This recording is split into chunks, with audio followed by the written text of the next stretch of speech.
ಶ್ರೀ ಗುರುಭ್ಯೋ ನಮಃ. ಹರಿ ಓಂ.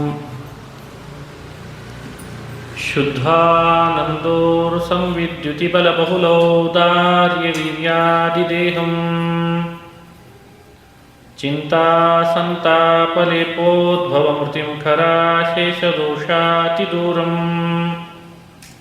ಸದ್ಭಿರ್ವೈರಾಗ್ಯಭಕ್ತಿಶ್ರುತಿಮತಿನಿಯತಧ್ಯಾನಜಜ್ಞಾನಯೋಗಾತ್ ಗಮ್ಯಂ ವಂದೇ ಮುಕುಂದಾಭಿಧಮಮಲಮಲಂ ಬ್ರಹ್ಮವೇದಾಂತವೇದ್ಯಂ ಅಭ್ರಮಂ ಭಂಗರಹಿತಂ ಅಜಡಂ ವಿಮಲಂ ಸದಾ ಆನಂದತೀರ್ಥಮತುಳಂ ಭಜೆ ತಾಪತ್ರಯಾಪಹಂ ಯಂ ಪ್ರವ್ರಜಂತಮನುಪೇತಮಪೇತಕೃತ್ಯಂ ದ್ವೈಪಾಯನೋ ವಿರಹಕಾತರಾಜುಹಾವ ಪುತ್ರೇತಿ ತನ್ಮಯತಯಾ ತರವೋಪಿ ನೇದುಃ तं ಸರ್ವಭೂತಹೃದಯಂ ಮುನಿಮಾನತೋಸ್ಮಿ. ಮೂಕೋಪಿ ಯತ್ಪ್ರಸಾದೇನ ಮುಕುಂದಶಯನಾಯತೆ ರಾಜರಾಜಾಯತೆ ರಿಕ್ತೋ ರಾಘವೇಂದ್ರಂ ತಮಾಶ್ರಯೇ. ಆಪಾದಮೌಲಿಪರ್ಯಂತಂ ಗುರುಣಾಮಾಕೃತಿಂ ಸ್ಮರೇತ್ ತೇನ ವಿಘ್ನಾಃ ಪ್ರಣಶ್ಯಂತಿ ಸಿದ್ಧ್ಯಂತಿ ಚ ಮನೋರಥಾಃ. ಸ್ವಸ್ತ್ಯಸ್ತು ಅಶೇಷಸತಾಂ ಸನ್ಮಂಗಲಾನಿ ಭವಂತು. ಶ್ರೀ ಹರಿವಾಯು ಗುರುಗಳ ಚರಣಾರವಿಂದಗಳಲ್ಲಿ ಭಕ್ತಿಪೂರ್ವಕ ಪ್ರಣಾಮಗಳನ್ನು ಅರ್ಪಿಸಿ ಶ್ರೀಮದ್ ಭಾಗವತ ಮಹಾಪುರಾಣದ ಚತುರ್ಥ ಸ್ಕಂಧದಲ್ಲಿ ನಿನ್ನೆ ನಾವು ಶಿವ ಪರಮೇಶ್ವರ ಸತಿಗೆ ಹೇಳುವಾಗ ಕೆಲವು ಮಾತುಗಳನ್ನು ಹೇಳಿದ್ದನ್ನು ಅನುಸಂಧಾನ ಮಾಡಿದ್ವಿ. ಯಾರ ಬಳಿಗೆ ನಾವು ಹೋಗಬೇಕು, ಯಾರ ಬಳಿಗೆ ಹೋಗಬಾರ್ದು, ನಮ್ಮನ್ನು ಕಂಡ್ರೆ ಯಾರು ದೋಷದೃಷ್ಟಿಯಿಂದಲೇ ನೋಡ್ತಾರೆ ಅವರ ಬಳಿಗೆ ನಾವು ಯಾವತ್ತೂ ಹೋಗಬಾರ್ದು. ಅನಾಹುತ ಅಪ್ಯಭಿಯಾಂತಿ ಸೌಹೃದ, ಆಹ್ವಾನ ಇಲ್ದಿದ್ರೂ ಹೋಗ್ಲಿಕ್ಕೆ ಬರ್ತದೆ ಅನ್ನೋದು ಸತಿಯ ಅಭಿಪ್ರಾಯ. ಆಹ್ವಾನ ಇಲ್ಲದೆ ಹೋಗ್ಬೋದು, ನೀನು ಹೇಳಿದ್ದು ನಿಜ ಸತಿ. ಆದರೆ ನಮ್ಮನ್ನು ದೋಷದೃಷ್ಟಿಯಿಂದ ಯಾರು ನೋಡ್ತಿರ್ತಾರೆ ಅವಳ ಬಳಿಗೆ ಹೋಗಬಾರ್ದು. ತೇಯದ್ಯನುತ್ಪಾದಿತ ದೋಷದೃಷ್ಟಯ ಅಂತ ಭಾಗವತದಲ್ಲಿ ಅದನ್ನು ಉಲ್ಲೇಖ ಮಾಡ್ತಾರೆ. ಇದರ ಮೇಲೆ ಮುಂದುವರೆದ ಸಂವಾದ ಇವತ್ತು ಪ್ರವಚನ ಮಾಡ್ತಾ ಇದ್ದೇನೆ. ಸತಿ ಪುನಃ ಪ್ರಶ್ನಿಸ್ತಾಳೆ, ಯಾರು ನಮ್ಮನ್ನು ಯಾವಾಗಲೂ ದೋಷದೃಷ್ಟಿಯಿಂದ ಕಾಣೋರು, ಯಾರಿಗೆ ಶಿಕ್ಷಣ ಸಂಸ್ಕಾರ ಸರಿಯಾಗಿ ಸಿಕ್ಕಿರಲ್ಲ ಅವರು ಹಾಗೆ ಮಾಡ್ತಾರೆ, ಶಿಕ್ಷಣ ಸಂಸ್ಕಾರ ಸರಿಯಾಗಿ ಸಿಕ್ಕವರು ಹಾಗೆ ಮಾಡಲಾರು. ನನ್ನ ತಂದೆ ಒಳ್ಳೆಯ ಶಿಕ್ಷಣವಂತ, ಸಂಸ್ಕಾರವಂತ. ಇವತ್ತಿನ ಭಾಷೆಯಲ್ಲಿ ಎಜುಕೇಟೆಡ್ ಪೀಪಲ್ ಅಂತ, well educated people. He is no, ಅವನು ಎಲ್ಲ ತಿಳಿದಾದ, ಒಳ್ಳೆ ಶಿಕ್ಷಣ ಪಡೆದಾತ. ಹಾಗಾಗಿ ನಮ್ಮ ತಂದೆ ಹಾಗೆ ಮಾಡಲಾರ? ಹೀಗೆ ಸತಿ ಶಿವನ ಮುಂದೆ ಪ್ರಶ್ನಿಸ್ತಾಳೆ. ಇದು ನಮಗೆ ಕೊಡುವ ಮತ್ತೊಂದು ಸಂದೇಶ. ಮನುಷ್ಯನಲ್ಲಿ ಇವತ್ತು ಒಳ್ಳೆ ಶಿಕ್ಷಣ ಸಂಸ್ಕಾರ ಬಂದಿದೆ ಅಂತ ಭ್ರಮೆ, ಆದರೆ ಅದು ಯಾವುದು ಫಲ ಕೊಡ್ತಾ ಇಲ್ಲ. ಹಿಂದಿನವರು ನಮಗೆ ಹೇಳಿಕೊಟ್ರು, ಇವನಲ್ಲಿ ವಿದ್ಯೆ ಚೆನ್ನಾಗಿದೆ ಅಂತ ನಾವು ಗುರುತಿಸಲಿಕ್ಕೆ ಯಾವುದು ಮಾಧ್ಯಮ, ಇವನಲ್ಲಿ ವಿದ್ಯೆ ಚೆನ್ನಾಗಿ ಬಂದಿದೆ, ಸಿದ್ಧಿಯಾಗಿದೆ ಎಂಬಕ್ಕೆ ಮಾಧ್ಯಮ ಯಾವುದು? ಯಾರಿಗಾದರೂ ಅದು ಪರಿಚಯ ಇರ್ತದೆ. ಹಿರಿಯರಿಗೆ ವಿನಯ ಯಾರಲ್ಲಿ ಹೆಚ್ಚು ಕಂಡು ಬರ್ತದೋ ವಿದ್ಯೆ ಸಿದ್ಧಿಯಾಗಿದೆ ಅಂತ ಅರ್ಥ. ವಿದ್ಯಾ ದದಾತಿ ವಿನಯಂ ವಿನಯಾದ್ ಯಾತಿ ಪಾತ್ರತಾಂ. ಯೋಚಿಸಿದರೆ ಎಷ್ಟು ಅದ್ಭುತವಾದ ಮಾತು. ವಿದ್ಯೆಯ ಫಲವೇ ವಿನಯ. ವಿನಯವಂತನಾಗಿದ್ದಾನೆ ಅಂದರೆ ವಿದ್ಯೆ ಫಲಿಸಿದೆ, ಚೆನ್ನಾಗಿ ವಿದ್ಯೆ ಅವನಲ್ಲಿದೆ ಅಂತ ಅರ್ಥ. ಇದು ಹೇಳಿಕೊಟ್ಟ ಸೂತ್ರಗಳು ನಮಗೆ ಹಿರಿಯರು. ವಿದ್ಯೆ ಬರ್ತಾ ಇದೆ ಬಹಳ ಜನರಿಗೆ ಇವತ್ತು. ಆದರೆ ಯಾರಲ್ಲೂ ವಿನಯ ಬರ್ತಾ ಇಲ್ಲ. ಹಾಗಾದರೆ ವಿದ್ಯೆ ಬರ್ತಿದೆ ಅನ್ನೋಣವೋ ಬರ್ತಿಲ್ಲ ಅಂತ ಹೇಳೋಣವೋ? ಶಾಲೆಗಳಲ್ಲಿ ಕಾಲೇಜುಗಳಲ್ಲಿ ಪಾಠ ಮಾಡುವ ಅಧ್ಯಾಪಕರನ್ನು ಗುರುತಿಸುವ ಬಗೆ ಬೇರೆ ಬೇರೆ ಆಗಿದೆ. ವಿದ್ಯಾರ್ಥಿಗಳಿರತ್ತು ಅವ್ರನ್ನ ಕೋಡ್ ವರ್ಡ್ಸಲ್ಲಿ ಪರಿಚಯಿಸ್ಲಿಕ್ಕೆ ಶುರು ಮಾಡಿದ್ದಾರೆ. TK, MK, BK, ಆಮೇಲೆ ಸರ್ ಅಂದಿರ್ತಾರೆ, ಮತ್ತೆ BK ಸರ್ ಅಂತಾರೆ. ಇದು ಇವತ್ತು ವಿದ್ಯಾರ್ಥಿಗಳು ಶಾಲೆಗಳಲ್ಲಿ ಅಧ್ಯಾಪಕರನ್ನ ಹೆಸರಿಸುವ ಪರಿ. ಇದ್ರ ಮೇಲೆ ತಿಳಿತದೆ ವಿದ್ಯೆ ಎಷ್ಟರ ಮಟ್ಟಿಗೆ ಬಂದಿದೆ ಅಂತ. ಇದೆಲ್ಲ ಬದಲಾಗಬೇಕಾದದ್ದಿದೆ. ಇಲ್ಲಿಯೂ ಕೂಡ ಈ ಸಂದರ್ಭದಲ್ಲಿ ಶಿವ ಹೇಳ್ತಾನೆ, ನೋಡು ಸತಿ, ನೀನು ಶಿಕ್ಷಣವಂತ ಅಂತಿದ್ದಿ ನಿಮ್ಮ ತಂದೆಯನ್ನು, ಸಂಸ್ಕಾರವಂತ ಅಂತಿದ್ದಿ, ಆದರೆ ಏನು ಮಾಡೋಣ, ಅದೇ ಜಾಸ್ತಿ ಆಗಿದೆ ಅವನಿಗೆ ಅಂತಂದ್ರಂತ. ಮನುಷ್ಯರಲ್ಲಿ ವಿದ್ಯೆ ಜಾಸ್ತಿ ಆದರೆ ಕೆಲವು ಇಂಜೆಕ್ಷನ್ ಓವರ್ ಡೋಸ್ ಆದರೆ ಏನು ಹೇಗೋ ಹಾಗಾಗ್ತದಂತ. ಕೆಲವು ಔಷಧಿಗಳು ಮನುಷ್ಯರಲ್ಲಿ ಓವರ್ ಡೋಸ್ ಕೊಟ್ಬಿಟ್ರೆ ಅಲರ್ಜಿ ಆಗ್ತದೆ, ಇನ್ನೇನೋ ಸಮಸ್ಯೆ ಉಂಟಾಗ್ತದೆ.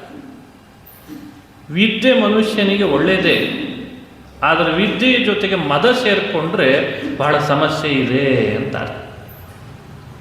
ಇದನ್ನು ಶಿವ ಹೇಳ್ತಾನೆ ಆ ಸಂದರ್ಭದೊಳಗೆ. ಮನುಷ್ಯನ ಏಳಿಗೆಯನ್ನು ಈ 6 ಮನುಷ್ಯನೊಳಗೆ ಸೇರ್ಕೊಳ್ತು ಅಂದರೆ ಅವು ಹಾಳು ಮಾಡ್ತಾವಂತ. ಹಾಗಾಗಿ ಆ 6 ಪ್ರಯತ್ನಪೂರ್ವಕವಾಗಿ ಮನುಷ್ಯ ಬರದಂತೆ ನೋಡ್ಕೊಳ್ಬೇಕು ತನ್ನಲ್ಲಿ. ಇವತ್ತು ಇದೊಂದು ಒಳ್ಳೆಯ ಪಾಠ ನಮಗೆ ಅನ್ಕೊಳ್ಳೋಣ. ಈ 6 ನಮ್ಮಲ್ಲಿ ಬರದಂತೆ ನಾವು ನೋಡ್ಕೊಳ್ಳೇಬೇಕು. ಯಾವ 6? ಇಡೀ ಸಮಾಜದ ಹಿತದೃಷ್ಟಿಯಿಂದ ಶಿವ ಅಂದೇ ಜಗತ್ತಿಗೆ ಉಪದೇಶ ಮಾಡಿದ ಮಾತುಗಳು. ವಿದ್ಯಾ ತಪೋ ವಿತ್ತವ ಪೂರ್ವಯಃ ಕುಲೈಃ ಸತಾಂ ಗುಣೈಃ ಷಡ್ಭಿರಸತ್ತಮಾಮದೈಃ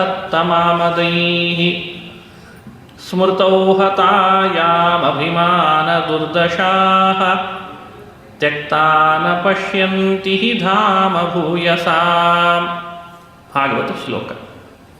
ಮೊದಲನೇದ್ದು ವಿದ್ಯಾಮದ, ಎರಡನೇದ್ದು ತಪಸ್ಸಿನ ಮದ, ಮೂರನೇದ್ದು ವಿತ್ತದ ಮದ, ನಾಲ್ಕನೇದ್ದು ವಯಸ್ಸಿನ ಮದ, ಐದನೇದ್ದು ಕುಲದ ಮದ, ಆರನೇದ್ದು ಶರೀರದ ಮದ.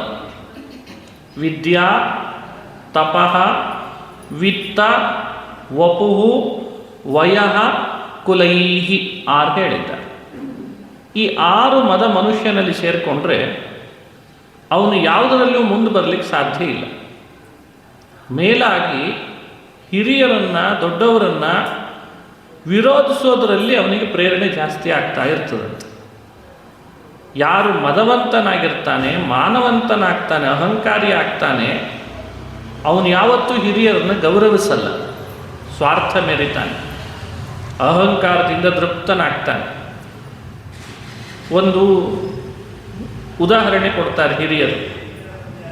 ಇದನ್ನೊಂದು ಬೇರೆ ಭಾಷೆಯಲ್ಲಿ, ಉತ್ತರ ಕರ್ನಾಟಕದ ಭಾಷೆಯಲ್ಲಿ ಹೇಳುವಾಗ, ಭಾರೀ ಅಹಂಕಾರ ಬಂದವನಿಗೆ ನೆತ್ತಿ ಮೇಲೆ ಕಣ್ಣು ಅಂತ ಒಂದು ಶಬ್ದ ಇದೆ.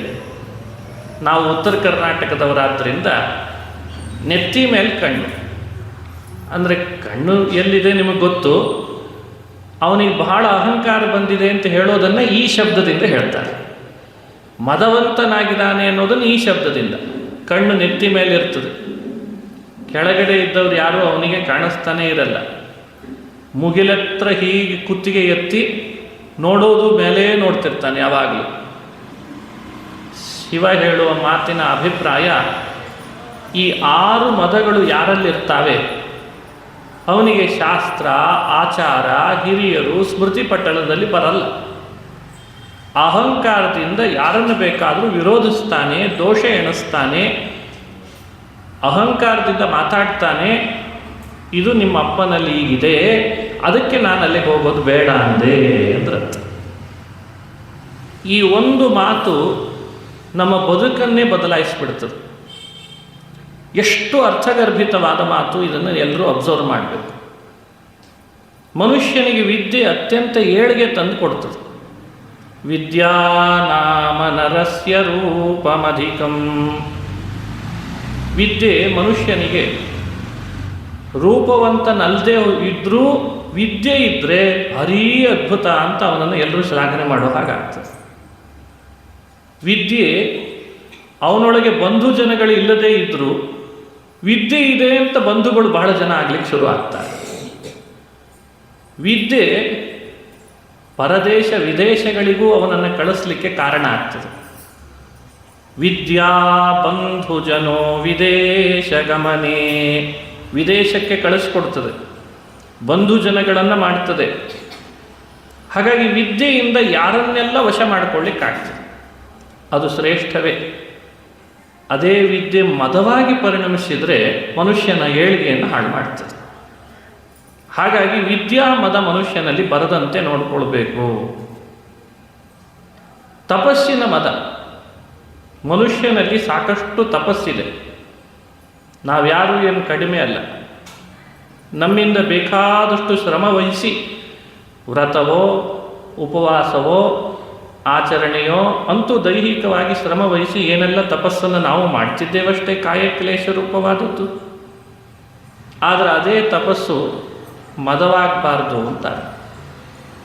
ಮನುಷ್ಯನಲ್ಲಿ ಯಾವುದಾದ್ರೂ ಒಂದು ಸಣ್ಣ ವ್ರತ ಮಾಡಿದ್ರು, ಒಂದು ಸತ್ಯನಾರಾಯಣ ವ್ರತ ಮಾಡಿದರೆ ಸಾಕು, 100 ಜನರಿಗೆ ಫೋನ್ ಮಾಡಿ ಹೇಳಿರ್ತಾನೆ, ನಮ್ಮ ಮನೆಯಲ್ಲಿ ಸತ್ಯನಾರಾಯಣ ಇಟ್ಟುಕೊಂಡಿದ್ವಿ, ನಮ್ಮ ಮನೆಯಲ್ಲಿ ಸತ್ಯನಾರಾಯಣ ಇಟ್ಕೊಂಡಿದ್ವಿ. ಅದನ್ನು ಹೇಳ್ಕೊಂಡು ಅರ್ಧ ತನ್ನ ಪುಣ್ಯವನ್ನು ನಾಶ ಮಾಡಿಕೊಡ್ತಾನೆ. ಅದು ಒಂದು ರೀತಿ ಒಳಗಡೆಯಿಂದ ಮನುಷ್ಯನಿಗೆ ಮದ. ನಾನು ಸತ್ಯನಾರಾಯಣ ಪೂಜೆ ಮಾಡಿದ್ರೆ ಇನ್ನು ವಿಷ್ಣು ಪಂಚಕ, ಇನ್ನು ಚಾತುರ್ಮಾಸ್ಯ, ಎಂಥೆಂಥ ದೊಡ್ಡ ದೊಡ್ಡ ವ್ರತಗಳು, ಅವುಗಳನ್ನು ಮಾಡಿದ್ರಂತೂ ಇವನ ಮನಸ್ಸಿನೊಳಗೆ ಇನ್ನೇನೋ ಬೇರೆಯೇ ಭಾವನೆ ಬರಲಿಕ್ಕೆ ಶುರುವಾಗಿರ್ತದೆ. ಒಂದು ಸತ್ಯ ನಾವು ಅರಿಬೇಕು. ಇತ್ತೀಚಿನ ದಿನಗಳಲ್ಲಿ ವ್ರತಗಳು ಒಂದು ಕಡೆಯಿಂದ ಪ್ಯಾಷನ್ಗಿಂತ ಫ್ಯಾಷನ್ ಆಗ್ತಾ ಇದ್ದಾರೆ. ವ್ರತ ಮನುಷ್ಯನಿಗೆ ತಪಸ್ಸಿನ ರೂಪದಲ್ಲಿ ಶಾಸ್ತ್ರ ವಿಧಾನ ಮಾಡಿದ್ದು ನಿಜವೇ. ಆದರೆ ಅದರ ರಹಸ್ಯ ಏನು ಅಂದರೆ, ನಮ್ಮಿಂದ ತಿಳಿಯದೆ ಎಷ್ಟೋ ಪಾಪಗಳು ನಡೀತಾವೆ. ಅದನ್ನು ಕಳ್ಕೊಳ್ಳಿಕ್ಕೆ ಒಂದು ಉಪಾಯ ಪ್ರಾಯಶ್ಚಿತ್ತ ರೂಪವಾಗಿ ವ್ರತಗಳನ್ನು ಹಿರಿಯರು ಹೇಳ್ತಾರೆ, ಶಾಸ್ತ್ರಗಳು ಹೇಳ್ತವೆ. ನಾವು ಅದನ್ನು ಎಕ್ಸ್ಪೋಸ್ ಮಾಡಿದರೆ ಮೊದಲಿದ್ದ ಪಾಪಕ್ಕಿಂತ ಜಾಸ್ತಿ ಆಗೋ ಸಂಭವ ಇರ್ತದೆ. ಈಗ ಮನುಷ್ಯ ಅದನ್ನು ಅರ್ಥಕೊಳ್ಳದೆ ಯಾವುದೋ ಒಂದು ಭ್ರಮೆಯಲ್ಲಿ ಮಾಡಲಿಕ್ಕೆ ಶುರು ಮಾಡಿಬಿಟ್ಟಿದ್ದಾನೆ.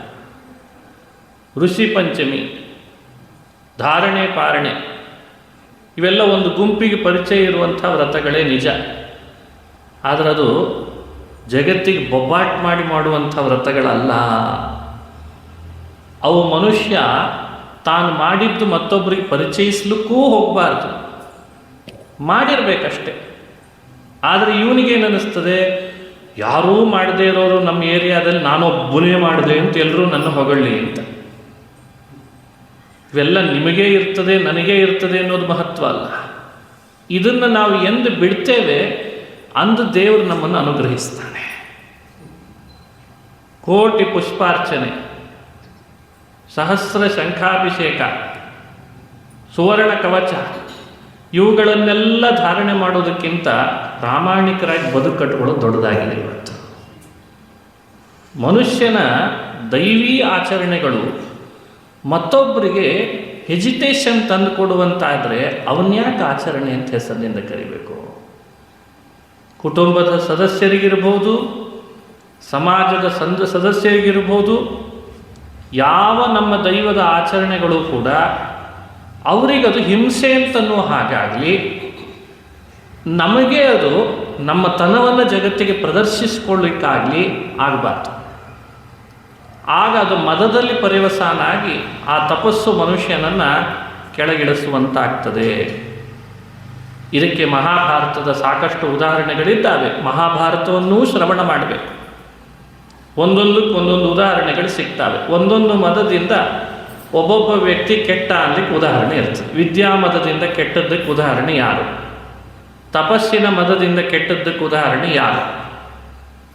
ಅದು ಮಹಾಭಾರತ, ಅದು ಬಹಳ ವಿಸ್ತಾರವಾದ ಗ್ರಂಥ, ಅಲ್ಲಿ ಸಿಗ್ತದೆ. ವಿತ್ತಮದ, ಮನುಷ್ಯನಿಗೆ ಭಗವಂತ ಹಣ ಕೊಡ್ತಾನೆ, ಆ ಹಣವನ್ನು ವಿನಿಯೋಗ 3 ರೀತಿ ಮಾಡಬೇಕು. ಅರ್ಥಶಾಸ್ತ್ರಗಳನ್ನು ಚೆನ್ನಾಗಿ ಅಧ್ಯಯನ ಮಾಡಬೇಕು. ಸಿಂಪಲ್ ಆಗಿ ಯೋಚನೆ ಮಾಡೋದಾದರೆ ಪ್ರಾಥಮಿಕ ಹಂತ ಹೇಳ್ತೇನೆ, ಆಧ್ಯಾತ್ಮಿಕವಾದ ಹಂತ ದೊಡ್ಡದು. ಅರ್ಥಶಾಸ್ತ್ರದ ಬಗ್ಗೆ ಪುರುಷಾರ್ಥಗಳಲ್ಲಿ ಒಂದಲ್ವೇ ಧರ್ಮ, ಅರ್ಥ, ಕಾಮ, ಮೋಕ್ಷ. 4ರಲ್ಲಿ ಅರ್ಥ ಮನುಷ್ಯನಿಗೆ ವಿನಿಯೋಗಕ್ಕೋಸ್ಕರನೇ ದೇವರು ಕೊಟ್ಟಿರ್ತಾನೆ. ವಿನಿಯೋಗದಲ್ಲಿ 3 ಥರ ಇದೆ. ಎ ದಾನ, ಬಿ ಭೋಗ, ಸಿ ನಾಶ. ಎ ದಾನ, ಅರ್ಥ ಬಂತ, ದಾನದಲ್ಲೇ ಅದನ್ನು ವಿನಿಯೋಗ ಮಾಡಿ, ಅದು ಮೊದಲನೇ ವಿನಿಯೋಗ. ಪರ್ಸೆಂಟೇಜ್ ಇಟ್ಕೋಬೇಕಂದ್ರೆ ಇಷ್ಟು ಪರ್ಸೆಂಟೇಜ್ ದಾನಕ್ಕೆ, ಇಷ್ಟು ಪರ್ಸೆಂಟೇಜು ಭೋಗಕ್ಕೆ. ಬಿ ಭೋಗ. ಎರಡನ್ನೂ ಮಾಡದೆ ಹೋದರೆ ಮನುಷ್ಯ ಸಿಗೆ ಹೋಗ್ಬೇಕಾಗ್ತದೆ. ದಾನಂ ಭೋಗೋ ನಾಶಃ ತಿಸ್ರೋ ಗತಯೋ ಭವಂತಿ ವಿತ್ತಸ್ಯ ತಸ್ಯ ತೃತೀಯ ಗತಿರ್ಭವತಿ. ನೋಡ್ರಿ, ಶಾಸ್ತ್ರ ಎಷ್ಟು ಚೆನ್ನಾಗಿ ಹೇಳ್ತದೆ, ಸುಭಾಷಿತ. ದಾನ, ಭೋಗ, ನಾಶ, 3ರಲ್ಲಿ ಅದರ ವಿನಿಯೋಗ ಹೇಳ್ತಾರೆ. ದಾನವೂ ಇಲ್ಲ, ಭೋಗವೂ ಇಲ್ಲ ಅಂತಾಗಿಬಿಟ್ರೆ ಕೊನೆಗಿರೋದೇನು? ನಾಶ. ನಾನು ಮತ್ತೊಂದು ಸೇರಿಸಿದ್ದೇನೆ, ಈಗ ಬೇಗ ಅರ್ಥ ಆಗ್ತದೆ ಅಂತ. 3ನೇದ್ದೇನು ಅಂತ ಹೇಳಿದರೆ ಕೂಡಲೇ ನಾಶಕ್ಕೆ ಹೋಗಬಾರ್ದು, ಮಧ್ಯದಲ್ಲಿ ಒಂದಿದೆ, ರೋಗ, ಆಮೇಲೆ ನಾಶ ಅಂತ ಅರ್ಥ. ದಾನಂ ಭೋಗೋ ರೋಗ, ಆಮೇಲೆ ನಾಶ. ಇದು ನಿಮ್ಮ ಅನುಭವಕ್ಕೆ ಬಂದಿರ್ತದೆ. ಹಾಗಾಗಿ ಮನುಷ್ಯನಿಗೆ ವಿತ್ತ ಹತ್ರ ಬರ್ತಿದೆ ಅಂದಾಗಲೇ ಜೊತೆಯಲ್ಲಿ ದಾನದ ಬುದ್ಧಿ ಬರಬೇಕು. ಭೋಗ ಬೇಡ ಅಂತ ಶಾಸ್ತ್ರಗಳು ನಿಷೇಧಿಸಿಲ್ಲ. ಕೆಲವರಿಗೆ ಪುರಾಣಗಳಂದ್ರೆ ಅಸಡ್ಡೆ ಯಾಕೆ ಗೊತ್ತು? ಹೆಚ್ಚಿನ ಸಂಖ್ಯೆಯಲ್ಲಿ ಪುರಾಣಗಳನ್ನು ಇಷ್ಟಪಡದೇ ಇರೋದಕ್ಕೆ ಕಾರಣ ಏನು ಗೊತ್ತು?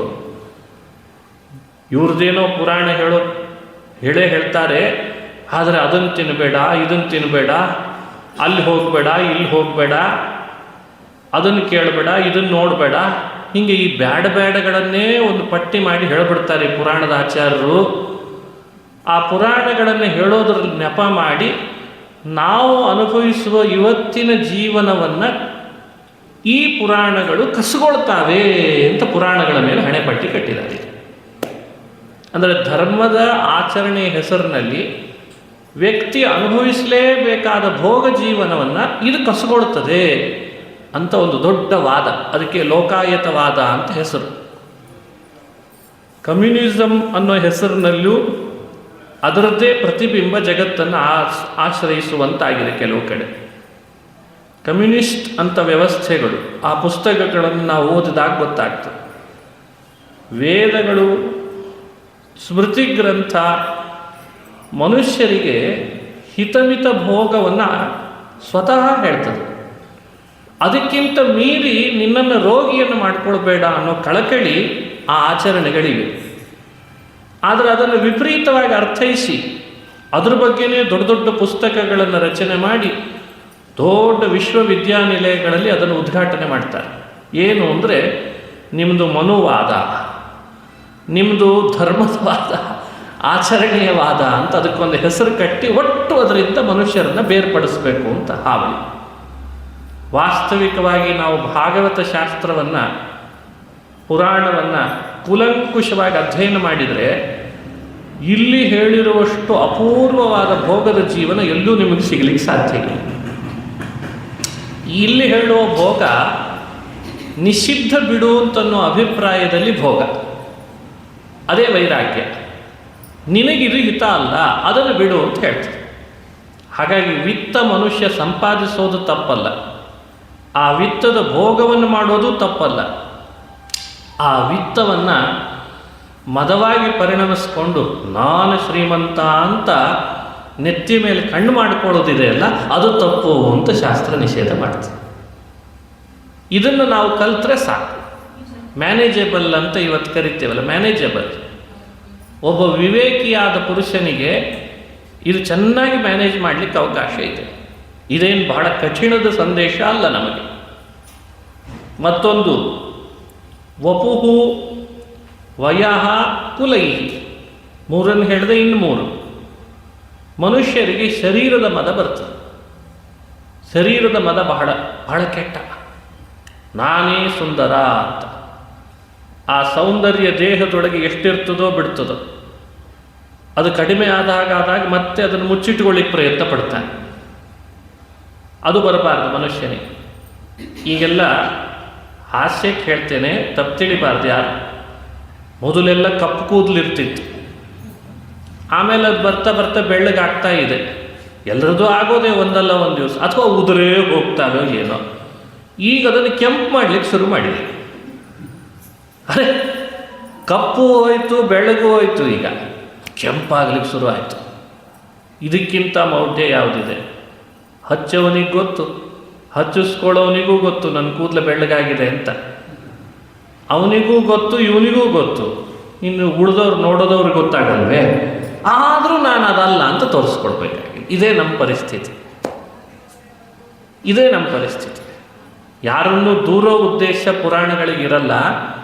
ಸಣ್ಣ ಎಕ್ಸಾಂಪಲ್ ಕೊಟ್ಟೆ ಅಷ್ಟೆ. ನನ್ನ ದೇಹ ಕಪ್ಪಿದೆ ಅಂತ ಗೊತ್ತು, ಆದರೆ ಪ್ರಪಂಚದಲ್ಲಿ ಯಾರೂ ಅದನ್ನು ಕಪ್ಪು ಅಂತ ಗುರುತಿಸಬಾರ್ದು ಅಂತ ಬೆಳ್ಳಗೆ ಮಾಡಲಿಕ್ಕೆ ಹೋಗ್ತೀವಿ. ಅದಕ್ಕೇನೆಲ್ಲ ಹಚ್ಚಿಕೊಳ್ತೇವೆ, ಕನ್ನಡಿ ಮುಂದೆ ನಿಂತುಕೊಳ್ತೇವೆ. ಸ್ವಲ್ಪ ಎಲ್ಲೋ ಒಂಚೂರು ಕಾಣಿಸ್ಬಿಟ್ರೆ ಅಂತ ಮತ್ತೆ ಅದನ್ನು ತಿದ್ದುಕೊಳ್ತೇವೆ. ದೇವರು ಭೂಮಿಯಲ್ಲಿ ನಮ್ಮನ್ನು ತರುವಾಗಲೇ ನಮಗೇ ಆದ ಒಂದು ಬ್ಯೂಟಿನೆಸ್ಸನ್ನು ನಮಗಿಂತ ಚೆನ್ನಾಗಿ ಭಗವಂತ ನಮ್ಮನ್ನು ಸೃಷ್ಟಿ ಮಾಡುವಾಗಲೇ ಇಟ್ಟಿರ್ತಾನಂತ. ಒಬ್ಬರಿಗೆ ಕಣ್ಣಲ್ಲಿ, ಒಬ್ಬರಿಗೆ ಮಾತಿನಲ್ಲಿ, ಒಬ್ಬರಿಗೆ ದೇಹದಲ್ಲಿ, ಒಬ್ಬರಿಗೆ ಧ್ವನಿಯಲ್ಲಿ, ಒಬ್ಬರಿಗೆ ಅವ್ರು ಮಾಡುವ ಕೆಲಸದಲ್ಲಿ, ಎಲ್ಲ ರೀತಿಯಿಂದ ಬ್ಯೂಟಿನೆಸ್ ಇರೋದು ಒಬ್ಬನಿಗೆ ಅಂತೆ. ಅದು ಭಗವಂತನಿಗೆ ಮಾತ್ರ. ಇದನ್ನು ಅರ್ಥಕೊಂಡವನು ಯಾವತ್ತೂ ತನ್ನನ್ನು ತಾನು ಕನ್ನಡಿಯಲ್ಲಿ ನೋಡಿಕೊಂಡು ಹೇಟ್ ಮಾಡ್ಕೊಳ್ಳೋದಿಲ್ಲ, ಖುಷಿ ಪಡ್ತಾನೆ. ಇಲ್ದಿದ್ದನ್ನು ಮಾಡಲಿಕ್ಕೆ ಹೋಗಲ್ಲ. ಈ ಪ್ರಜ್ಞಾವಂತನಾಗಬೇಕಾಗಿರೋದು ಬಹಳ ವಿಶೇಷ ಅಂತ. ಆದರೆ ಯಾರನ್ನೋ ನೋಡಿ ಅವನಲ್ಲಿದ್ದದ್ದು ನನ್ನಲ್ಲಿ ಇಲ್ಲಲ್ಲ ಅಂತ ಕಿರಿಕಿರಿ ಮಾಡಿಕೊಂಡು ನಾನು ಹಾಗೆ ಅಂತ ತೋರಿಸ್ಕೋತೇವಲ್ಲ, ಇದು ಬಹಳ ಅಪರಾಧ. ಇದು ಅವನ ಏಳಿಗೆಗೆ ಕಾರಣ ಆಗಲ್ಲ. ಇದನ್ನೇ ವಪುಹು ಅನ್ನೋ ಶಬ್ದದಿಂದ ನಮಗೆ ಪರಿಚಯ ಮಾಡಿಸ್ತಾರೆ. ನಿನಗೆ ಈ ಶರೀರದ ಮೇಲೆ, ಅಲ್ಲಿರುವ ಸೌಂದರ್ಯದ ಮೇಲೆ ಬಹಳ ಅದ್ರ ಬಗ್ಗೆ ತಲೆ ಕೆಡಿಸ್ಕೊಂಡು ಮದವಂತನಾಗಬೇಡ. ಏನು ಮದ ಬಂದಿರ್ತದೆ ಕೆಲವರಿಗಂತೂ. ಈಗೆಲ್ಲ ಜಗತ್ತಿನೊಳಗೆ ಅತಿ ಹೆಚ್ಚು ಮದ ಅಂದರೆ ಶರೀರದ ಮದ. ನನ್ನ ಪ್ರಕಾರ ಅದು ದಪ್ಪ ಆಗಬಾರ್ದು, ಸಣ್ಣ ಆಗಬಾರ್ದು, ವೇಟ್ ಜಾಸ್ತಿ ಆಗಬಾರ್ದು. ಎಲ್ಲ ಕಡೆ ಕಲ್ಟ್ ಫಿಟ್ ಅಂತ ವ್ಯವಸ್ಥೆ ಮಾಡಿಕೊಂಡಿದ್ದಾರೆ. ಅದರಿಂದ ಮತ್ತೆ ಹೃದಯಕ್ಕೆ ರೋಗಗಳು ಬರಲಿಕ್ಕೆ ಶುರು ಆಗಿದ್ದಾವೆ. ಮನೆಯಲ್ಲಿ ಕೆಲಸ ಚೆನ್ನಾಗಿ ರುಬ್ಬಿದರೆ, ಕುಟ್ಟಿದರೆ, ಒಗೆದ್ರೆ ಸರಿ ಇರ್ತದೆ ದೇಹ. ಎಲ್ಲದಕ್ಕೂ ಮಷೀನ್ ತಂದು ಇಟ್ಕೊಂಡ್ವಿ ನಾವು.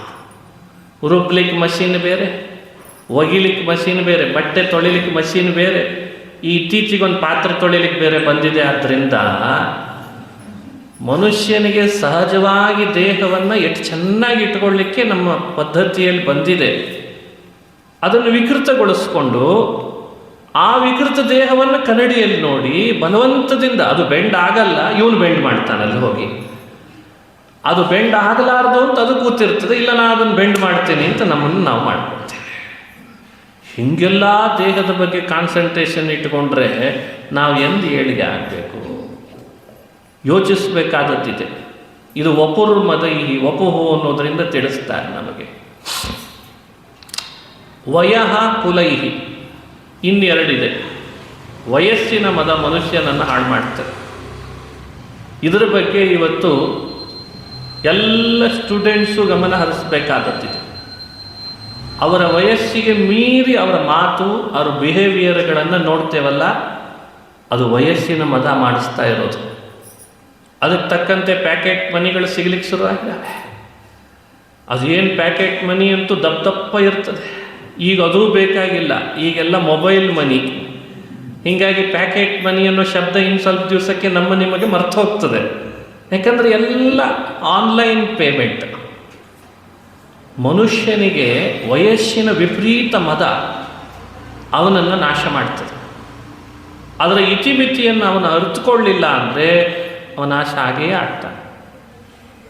ಹಾಗೆ ಕುಲದ ಮದ, ಅವನವನಿಗೆ ಅವನು ಹುಟ್ಟಿದ ಕುಲದ ಬಗ್ಗೆ, ಇಂಥ ಕುಲದಲ್ಲಿ ಹುಟ್ಟಿದ್ದೇನೆ ನಾನು, ಇದರಿಂದಲೇ ತಾನೇ ಪರಿವಾರವಾದ ಬಂದದ್ದು. ಇಡೀ ಒಂದು ಪ್ರಪಂಚದ ಸಂವಿಧಾನ ಒಂದು ವಂಶಕ್ಕೆ ಮಾತ್ರ ಬೇಡ ಅಂತ ವಾದ, ಉಳಿದೆಲ್ಲ ಪರಿವಾರಕ್ಕೆ ಬೇಕಂತೆ. ಭಾರತೀಯ ವ್ಯವಸ್ಥೆಯಲ್ಲಿ ಒಂದು ಕುಲಕ್ಕೆ ಮಾತ್ರ ಬೇಡ ಅಂತ. ಸುಮ್ಮನೆ ಸಣ್ಣ ಉದಾಹರಣೆ ಕೊಟ್ಟೆ ಅಷ್ಟೇ. ಎಲ್ಲರಿಗೂ ಒಂದು ಕಾನೂನಾಗಿ ಈ ಕುಲಕ್ಕೆ ಮಾತ್ರ ಒಂದು ಬೇರೆ ಕಾನೂನಾ? ಇದು ಯಾವ ನ್ಯಾಯ? ಯೋಚಿಸ್ಬೇಕು ಇದ್ರ ಬಗ್ಗೆ. ನಾವು ಬದುಕಿನುದ್ದಕ್ಕೂ ನಮ್ಮನ್ನು ನಾವು ನಮ್ಮ ವ್ಯಕ್ತಿತ್ವದ ಬೆಳವಣಿಗೆಯನ್ನು ಅಪೇಕ್ಷಿಸೋದಾದರೆ, ನಮ್ಮ ಬೆಳವಣಿಗೆ ಅಪೇಕ್ಷಿಸೋದಾದರೆ, ನಾವು ಯಾವ ಕುಲದಲ್ಲಿ ಹುಟ್ಟಿದ್ರೂ ಇನ್ನೊಂದು ಕುಲದಲ್ಲಿ ಹುಟ್ಟಿದವರನ್ನು ನಮ್ಮ ಕುಲಕ್ಕಿಂತ ನಮಗಿಂತ ಕೀಳಾಗಿ ಎಂದೂ ಕಾಣಬೇಡ, ಆ ಮದವನ್ನು ವರ್ತಿಸಬೇಡ. ಈ ಅರ್ಥದಲ್ಲಿ ದಾಸರೆಲ್ಲ ಒಂದು ಸಮಯದೊಳಗೆ ಹೋರಾಡಿಬಿಟ್ಟಿದ್ದಾರೆ ಬಹಳ. ಕುಲವೆಂದು ಹೊಡೆದಾಡದಿರಿ. ಇದನ್ನು ಬೇರೆ ರೀತಿ ಯೂನಿವರ್ಸಿಟಿಗಳಲ್ಲಿ ಅರ್ಥ ಮಾಡಿದ್ರು. ಆಮೇಲೆ ಕುಲವನ್ನು ನಾಶ ಮಾಡಲಿಕ್ಕೆ ಈ ಹಾಡು ಹೇಳಿದರು ಅಂತ ಹೇಳಿದರು. ಇದೇ ವಿಪರೀತ ಅರ್ಥ. ಕುಲದ ಮದ ಬೇಡ ಅಂತ ಈ ಅರ್ಥದಲ್ಲಿ ಹೇಳಿದ್ದಷ್ಟೇ. ಅದು ಕುಲದ ಬಗ್ಗೆ ಯಾವತ್ತೂ ಇನ್ನೊಂದು ಕುಲವನ್ನು ನಿಮ್ಮ ಕುಲಕ್ಕೆ ಹೋಲಿಸಿಯೋ ಅಥವಾ ಅದನ್ನು ಡಿಗ್ರೇಡ್ ಮಾಡಿಯೋ ಕಾಣಬೇಡ, ಇಷ್ಟೇ ಅದರ ತಾತ್ಪರ್ಯ. ಹೊರತು ಕುಲ ಇಲ್ಲ, ವರ್ಣ ಇಲ್ಲ, ಜಾತಿ ಇಲ್ಲ, ಇದನ್ನು ಹೇಳಲಿಕ್ಕೆ ಇವರು ಬಂದರು ಅಂತ ಅವ್ರ ಬಗ್ಗೆ ಇಂಟರ್ಪ್ರಿಟೇಟ್ ಮಾಡಿದರು. ಭಾರತೀಯ ಮೂಲದವರೇ ಇವರೆಲ್ಲ ಸೇರ್ಕೊಂಡು ಮಾಡಿದ್ದು ಅನರ್ಥ. ಮನುಷ್ಯನಿಗೆ ಹಿಂದಿನ ಹಿರಿಯರ ಮಾತುಗಳು ಟ್ರೂ ಟ್ರಾನ್ಸ್ಲೇಟ್ ಮಾಡೋದರಲ್ಲಿ ಬಹಳ ಪ್ರವೀಣರಾಗಿದ್ದಾರೆ ಇತ್ತೀಚೆಗೆ. ಎಲ್ಲರೂ ಬುದ್ಧಿಜೀವಿಗಳಾದ್ದರಿಂದ ವಾಸ್ತವಿಕವಾಗಿ ಅದರ ಹಾರ್ದವನ್ನು ತಿಳಿಬೇಕಾದದ್ದು ನಮ್ಮೆಲ್ಲರ ಕರ್ತವ್ಯ. ಭಾಗವತವೂ ಅಷ್ಟೇ. ಅಲ್ಲಿ ಹಾರ್ದ ಏನು ಅಂತ ತಿಳಿದು ನಮ್ಮನ್ನು ಬದಲಾಯಿಸಿಕೊಳ್ಳೋದು ಬಹಳ ಇದೆ ಅನ್ನೋದು ಮಹತ್ವ. ಹಾಗಾಗಿ ವಿದ್ಯಾ ತಪೋ ವಿತ್ತವಪೂರ್ವಯಃ ಕುಲೈಃ ಸತಾಂ ಗುಣೈ ಷಡ್ಭಿರಸತ್ತಮಾಮದೈಃ. 6 ಮದಗಳು ಮನುಷ್ಯನನ್ನು ಯಾವತ್ತಿದ್ರೂ ಕೆಳಮುಖ ಮಾಡ್ತಾವೆ. ದಕ್ಷನಲ್ಲಿ ಅದು ಕಂಡು ಬರ್ತಾ ಇದೆ. ಸತಿ ನಾವು ಹೋಗೋದ್ರಿಂದ ಯಜ್ಞಶಾಲೆಗೆ ದಕ್ಷ ಮದದಿಂದ ವರ್ತಿಸ್ತಾನೆ, ನಮ್ಮನ್ನು ದೋಷ ದೃಷ್ಟಿಯಿಂದ ನೋಡ್ತಾನೆ. ಹಾಗಾಗಿ ಹೋಗೋದು ಬೇಡ. ಆಹ್ವಾನ ಬಂದಿಲ್ಲ ಅಂತ ಹೋಗೋದಲ್ಲ, ಆಹ್ವಾನ ಬರಲಿ ಬಿಡಲಿ, ಮದ ಇದೆ ಅವನಲ್ಲಿ, ಅದಕ್ಕೆ ಹೋಗೋದು ಬೇಡ ಅಂತಂದ್ರಂತ. ಇದು ಎಂಥ ಪಾಠ! ಒಬ್ಬ ಹಿರಿಯರು ಇದಕ್ಕೆ ಇನ್ನೊಂದು ಉದಾಹರಣೆ ಕೊಡ್ತಾರೆ. ಅನೇಕ ಉದಾಹರಣೆಗಳಿಂದ ತಿಳಿದಾಗ ವಿಷಯ ಸ್ಥಿರ ಆಗ್ತದೆ. ಇಬ್ಬರು ಹಿರಿಯರು ಇದರ ಬಗ್ಗೆ ಒಳ್ಳೆ ಒಪಿನಿಯನ್ ಕೊಟ್ಟಿದ್ದಾರೆ, ಭಾಗವತವನ್ನು ಅಧ್ಯಯನ ಮಾಡಿದವರು. ಒಬ್ಬರು ಹೇಳ್ತಾರೆ, ಈ ಮಾತಿನ ಅರ್ಥ ಇನ್ನೊಂದಿದೆ. ಹಾವಿಗೆ ಹಾಲು ಎರೆದ್ರೆ ಮತ್ತೆ ವಾಪಸ್ ಕಕ್ಕೋದು ವಿಷವನ್ನೇ. ಈ ಉದಾಹರಣೆಯಲ್ಲಿ ಇಲ್ಲಿ ಇಟ್ಕೊಳ್ಳಿ ಅಂತ ಒಬ್ಬರು ಉದಾಹರಣೆ ಕೊಟ್ಟರು. ಹಾವಿನೊಳಗೆ ಸೇರ್ಕೊಂಡದ್ದು ಹಾಲಾದರೂ ಮತ್ತೆ ನಮಗದರಿಂದ ಸಿಗ್ತಾ ಇರೋದೇನು? ವಿಷವೇ.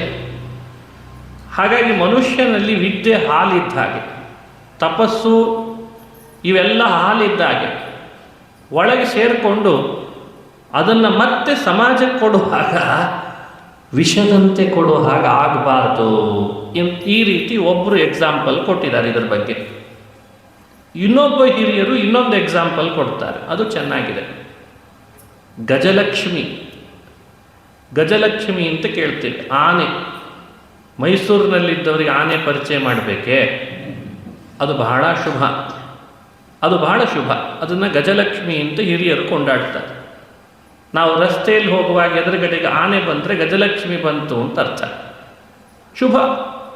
ಆದರೆ ಅದೇನಾದರೂ ಸೊಂಡಲ್ ತಲೆ ಮೇಲೆ ಇಡೋ ಹಾಗೆ ಅವಕಾಶ ಇದ್ದರೆ ಸರಿ ಅಂತ ಅದನ್ನು ಇಟ್ಟುಕೊಂಡ್ರು ಶುಭ ಅಂತ ನಾವು ನಂಬಿದಂತಹ ಒಂದು ವ್ಯವಸ್ಥೆ ನಂಬ್ಕೊಂಡು ಬಂದಿದ್ದೇವೆ, ನಿಜ. ಹೀಗೆ ಹೇಳಿ ಮದ ಬಂದಾಗ ಆನೆ ಸೊಂಡ್ಲು ತಲೆ ಮೇಲೆ ಇಟ್ಕೊಳ್ಳಿಕ್ಕೆ ಹೋದರೆ ಏನು ಮಾಡೋಣ? ಅದು ಸಮಸ್ಯೆ ಅಂತ. ದಕ್ಷ ಆನೆ ಇದ್ದ ಹಾಗೆ, ಅವನ ಒಳಗಡೆಯಲ್ಲಿ ಮದ ಸೇರಿಕೊಂಡಿದೆ. ನಾವೀಗ ಅವನ ಮುಂದೆ ಹೋದರೆ ಮದಭರಿತ ಆನೆ ಸೊಳ್ಳು ತಲೆ ಮೇಲೆ ಇಡಲಿ ಅಂದರೆ ಇಡಲ್ಲ, ನಮ್ಮನ್ನು ಸೇರಿಸಿ ತಿರುಗಿಸಿ ಎತ್ತಿ ಎಸಿತದೆ, ಅದಕ್ಕೆ ಹೋಗೋದು ಬೇಡ ಅಂತಂದ್ರೆ. ಹೀಗೆ ಆನೆ ಉದಾಹರಣೆಯನ್ನು ಹೇಳಿಯೂ ಈ ಶ್ಲೋಕವನ್ನು ಇಂಟರ್ಪ್ರಿಟೇಟ್ ಮಾಡಿದವರು ಒಬ್ಬರು, ಹಾವಿನ ಉದಾಹರಣೆಯನ್ನು ಹೇಳಿ ಈ ಶ್ಲೋಕವನ್ನು ಇಂಟರ್ಪ್ರಿಟೇಟ್ ಮಾಡಿದವರು ಒಬ್ಬರು. ಎರಡರಲ್ಲಿ ಈ ಶ್ಲೋಕ ಮತ್ತಷ್ಟು ಸ್ವಾರಸ್ಯ. ಇದರ ಬಗ್ಗೆ ನಂದೊಂದು ವಿಚಾರ. ಭಗವಂತ ನಿಮಗೆಲ್ಲ ಒಳ್ಳೆ ಭೂಮಿ ಕೊಟ್ಟಿದ್ದಾನೆ, ಹೃದಯ ಭೂಮಿ. ಈ ಮನೋಭೂಮಿಕೆಯಲ್ಲಿ ನಾವು ಒಳ್ಳೆ ಬೆಳೆಯನ್ನು ಬೆಳಿಬೇಕು. ಒಳ್ಳೆ ಬೆಳೆ ಬೆಳಿಬೇಕು ಅಂದ್ರೆ ಅರ್ಥ ಇವತ್ತು ಬೇಗ ಅರ್ಥ ಆಗ್ತದೆ. ಒಳ್ಳೆ ಬೆಳೆ ಅಂದ್ರೆ ಕೂಡಲೇ ಗೊತ್ತಾಗ್ತದೆ. ಆರ್ಗ್ಯಾನಿಕ್ ಫುಡ್ ಅಂತ ಇವತ್ತು ಕರೀತಾರೆ. ರಾಸಾಯನಿಕ ಮಿಶ್ರಣ ಇಲ್ಲದೇ ಇರುವ ಆಹಾರ ಬೆಳಿಬೇಕು. ಹೆಚ್ಚು ರಾಸಾಯನಿಕ ಮಿಶ್ರಣ ಮಾಡಿದರೆ ಆ ಬೆಳೆ ಅದು ನಮಗೆ ಪೌಷ್ಟಿಕತೆ ಕೊಡಲ್ಲ. ಮೇಲಾಗಿ ಭೂಮಿಯೂ ಕೂಡ ರಾಸಾಯನಿಕ ಹೆಚ್ಚು ಬಳಸಿದ್ರಿಂದ ಬಂಜರ ಆಗುವ ಸಂದರ್ಭ ಇದೆ. ಇವತ್ತು ಭೂಮಿ ಎಷ್ಟು ಕಡೆಯಲ್ಲಿ ಬಂಜರ ಆಗ್ತದೆ ಅಂತ ಒಂದು ದೊಡ್ಡ ವಿಜ್ಞಾನದ ಪೇಪರ್ ಸಬ್ಮಿಟ್ ಮಾಡಿದ್ದಾರೆ ಯೂನಿವರ್ಸಿಟಿಗಳಲ್ಲಿ, ಕೃಷಿ ವಿಜ್ಞಾನದ ವ್ಯವಸ್ಥೆ ಒಳಗೆ. ಯಾಕೆ? ಸ್ವಾರ್ಥ. ಬೇಗ ಬೆಳೆ ಬೆಳಿಬೇಕು, ಮಾರಾಟ ಆಗಬೇಕು, ನಾನು ಹಣವಂತನಾಗಬೇಕು, ಅದಕ್ಕೆ ರಾಸಾಯನಿಕ ಹೊಡಿತಾ ಇದ್ದಾರೆ. ಇದೆಲ್ಲ ಕೆಟ್ಟದ್ದು. ಈ ವಿವೇಕ ನಮಗೆ ಚೆನ್ನಾಗಿರಬೇಕು. ಹಾಗೆ ಭಗವಂತ ಕೊಟ್ಟ ಮನೋಭೂಮಿಕೆಯಲ್ಲಿ ಒಳ್ಳೆಯ ವಿದ್ಯೆಯ ಬೆಳೆಯನ್ನು ತೆಗಿಬೇಕು. ಒಳ್ಳೆಯ ತಪಸ್ಸಿನ ಬೆಳಿಬೇಕು. ಒಳ್ಳೆಯ ರೀತಿಯಾದ ಹಣ, ಲಂಚ ತಗೊಳ್ಳದೆ, ಸುಳ್ಳು ಹೇಳದೆ, ಇನ್ನೊಬ್ಬರ ತಲೆ ಒಡೆಯದೆ, ತಾನು ಬೆವರು ಸುರಿಸಿ ತಾನು ಗಳಿಸಿದ ಹಣವನ್ನೇ ತಾನು ಉಪಯೋಗಿಸ್ತೇನೆ ಅಂತ ಮಾಡಬೇಕು. ಅಂಥ ಬೆಳೆ ಬೆಳಿಬೇಕು. ಈ ಬೆಳೆ ಸಾರ್ಥಕ. ಇದು ದೇವರಿಗೆ ಪ್ರೀತಿಯನ್ನು ಉಂಟು ಮಾಡ್ತದೆ. ಆದರೆ ನಾವೇನು ಮಾಡ್ತಿದ್ದೇವೆ ಅಂದರೆ, ಮನೋಭೂಮಿಕೆಯಲ್ಲಿ ವಿದ್ಯೆಯ ಬೆಳೆ ತೆಗೆಯೋ ಅಂತಂದರೆ ರಾಸಾಯನಿಕ ಮಿಶ್ರಣ ಮಾಡಿ ವಿದ್ಯೆಯ ಬೆಳೆಯೆಲ್ಲ ಮದದ ಬೆಳೆ ತೆಗಿಲಿಕ್ಕೆ ಶುರು ಮಾಡಿದ್ದೀವಿ. ಮದ ಎಲ್ಲಿ ನೋಡ್ತೀರಿ ಮನೋಭೂಮಿಕೆಯಲ್ಲಿ ಅಹಂಕಾರದ ಬೆಳೆ. ಇದು ಒಳ್ಳೆಯದಲ್ಲ. ಈ ಉದಾಹರಣೆಯ ಸ್ವಾರಸ್ಯ ನೀವು ಚಿಂತನೆ ಮಾಡಬೇಕು. ಇವತ್ತು ಬೆಳೆ ಬೆಳೆದಾಗ ಜೊತೆಯಲ್ಲಿ ಅನಿವಾರ್ಯವಾಗಿ ಅದರ ಜೊತೆಗೆ ಬರೋದು ಕಳೆ. ಕಳೆ ತೆಗೆದಿದ್ರೆ ಧಾನ್ಯ ಹೇಗೆ ನಾವು ತಿನ್ಲಿಕ್ಕೆ ಸಾಧ್ಯ? ನೋಡಿ, ಇದೇ ಎಫೆಕ್ಟ್. ಭತ್ತ ಬೆಳೆದ ಮೇಲೆ ಭತ್ತವನ್ನೇ ಬೇಯಿಸಿ ತಿನ್ಲಿಕ್ಕಾಗ್ತದಾ? ರಾಗಿ ಬೆಳೆದ ಮೇಲೆ ರಾಗಿನ ನೇರ ತಂದು ಬೇಯಿಸಿ ತಿನ್ಲಿಕ್ಕಾಗ್ತದಾ? ಕಳೆ ತೆಗಿಬೇಕಲ್ವ? ಸಿಪ್ಪೆ ತೆಗಿಬೇಕು, ಒಟ್ಟು ತೆಗಿಬೇಕು, ಪರಿಶುದ್ಧ ಮಾಡಬೇಕೋ ಬೇಡವೋ? ಹಾಗೆ ಭಗವಂತ ಕೊಟ್ಟ ಮನೋಭೂಮಿಕೆಯಲ್ಲಿ ನಾವು ಸಂಪಾದಿಸ್ತಿರುವ ವಿದ್ಯೆ, ತಪಸ್ಸು, ವಿತ್ತ, ಈ ಎಲ್ಲ ಬೆಳೆ ಬೆಳೆಯುವಾಗ ಜೊತೆಯಲ್ಲಿ ಕಳೆನೂ ಬಂದುಬಿಡ್ತದಂತ, ಸಿಪ್ಪೆನೂ ಬರ್ತದೆ, ಹೊಟ್ಟೂ ಬರ್ತದೆ. ನಮ್ಮ ಬುದ್ಧಿವಂತಿಕೆಯಿಂದ ರೈತ ತನ್ನ ಬೆಳೆ ಚೆನ್ನಾಗಿ ಲೋಕಕ್ಕೆಲ್ಲ ಉಪಯೋಗ ಆಗೋ ಹಾಗೆ ಮಾಡಲಿಕ್ಕೆ ಹೊಟ್ಟು, ಸಿಪ್ಪೆ, ಕಳೆ ಎಲ್ಲ ತೆಗೆದು ಹೇಗೆ ಸಮಾಜಕ್ಕೆ ಕೊಡ್ತಾನೋ, ನಾವು ಕೂಡ ನಾವೇ ನಮ್ಮ ಹೃದಯ ಭೂಮಿಕೆಯಲ್ಲಿ ಬೆಳೆಸಿದ ವಿದ್ಯೆಯ ಬೆಳೆಯನ್ನು, ಮದ, ಅಹಂಕಾರ ಅನ್ನೋ ಕಳೆಯನ್ನು ತೆಗೆದು ಸಮಾಜಕ್ಕೆ ಅದು ಉಪಯೋಗ ಆಗೋ ಹಾಗೆ ಕೊಡಬೇಕು. ಈ ಸಂದೇಶವನ್ನು ಇಲ್ಲಿ ನೀಡ್ತಾರೆ ಅಂತ ಅನುಸಂಧಾನ ಮಾಡಬೇಕು. ಇದು ನನ್ನ ಅಭಿಪ್ರಾಯ. ಆದರೆ ನಾವೇನು ಮಾಡ್ತಿದ್ದೇವೆ ಅಂದರೆ, ವಿದ್ಯೆ ಬೆಳೆನೂ ಬೆಳೆಸ್ತಾ ಇಲ್ಲ, ಮನೋಭೂಮಿಕೆಯಲ್ಲಿ ಕಳೆನೂ ತೆಗಿತಾ ಇಲ್ಲ. ಮತ್ತೇನು ಬೆಳೆಸ್ತಿದ್ದೇವೆ? ತಂಬಾಕಿನ ಬೆಳೆ ಬೆಳೀತಾ ಇದ್ದೇವೆ. ಇದು ನೋಡಿ, ಭೂಮಿ ಇದೆ ಅಂತ ಎಲ್ಲೆಡೆಯಲ್ಲಿ ತಂಬಾಕಿನ ಬೆಳೆ ಬೆಳೆದು ಬಿಟ್ಟರೆ ಇವತ್ತು ಸ್ವಲ್ಪ ಶ್ರೀಮಂತನಾಗಿ ಕಾಣಬಹುದು. ಆದರೆ ಅಷ್ಟು ಜನರನ್ನು ನಶಾವಂತರನ್ನು ಮಾಡಿದ್ರ ಪಾಪ ಮಾತ್ರ ನಿನ್ನ ಅಂಟಿಕೊಳ್ತದಲ್ವ? ಅಷ್ಟು ಜನರನ್ನು ದಾರಿ ತಪ್ಪಿಸಿದ್ರದ್ದು ಪಾಪ, ಅದು ಮನಸ್ಸು ನೊಂದುಕೊಂಡದ್ದು, ಅದೆಲ್ಲ ನಿನ್ನನ್ನೇ ಅಂಟ್ಕೊಳ್ತದ ತಾನೆ? ಈ ವಿವೇಕ ನಮಗಿರಬೇಕು. ಆ ವಿವೇಕದಿಂದ ಮನುಷ್ಯ ಮನೋಭೂಮಿಕೆಯಲ್ಲಿ ಒಳ್ಳೆ ಬೆಳೆ ತೆಗಿಬೇಕು.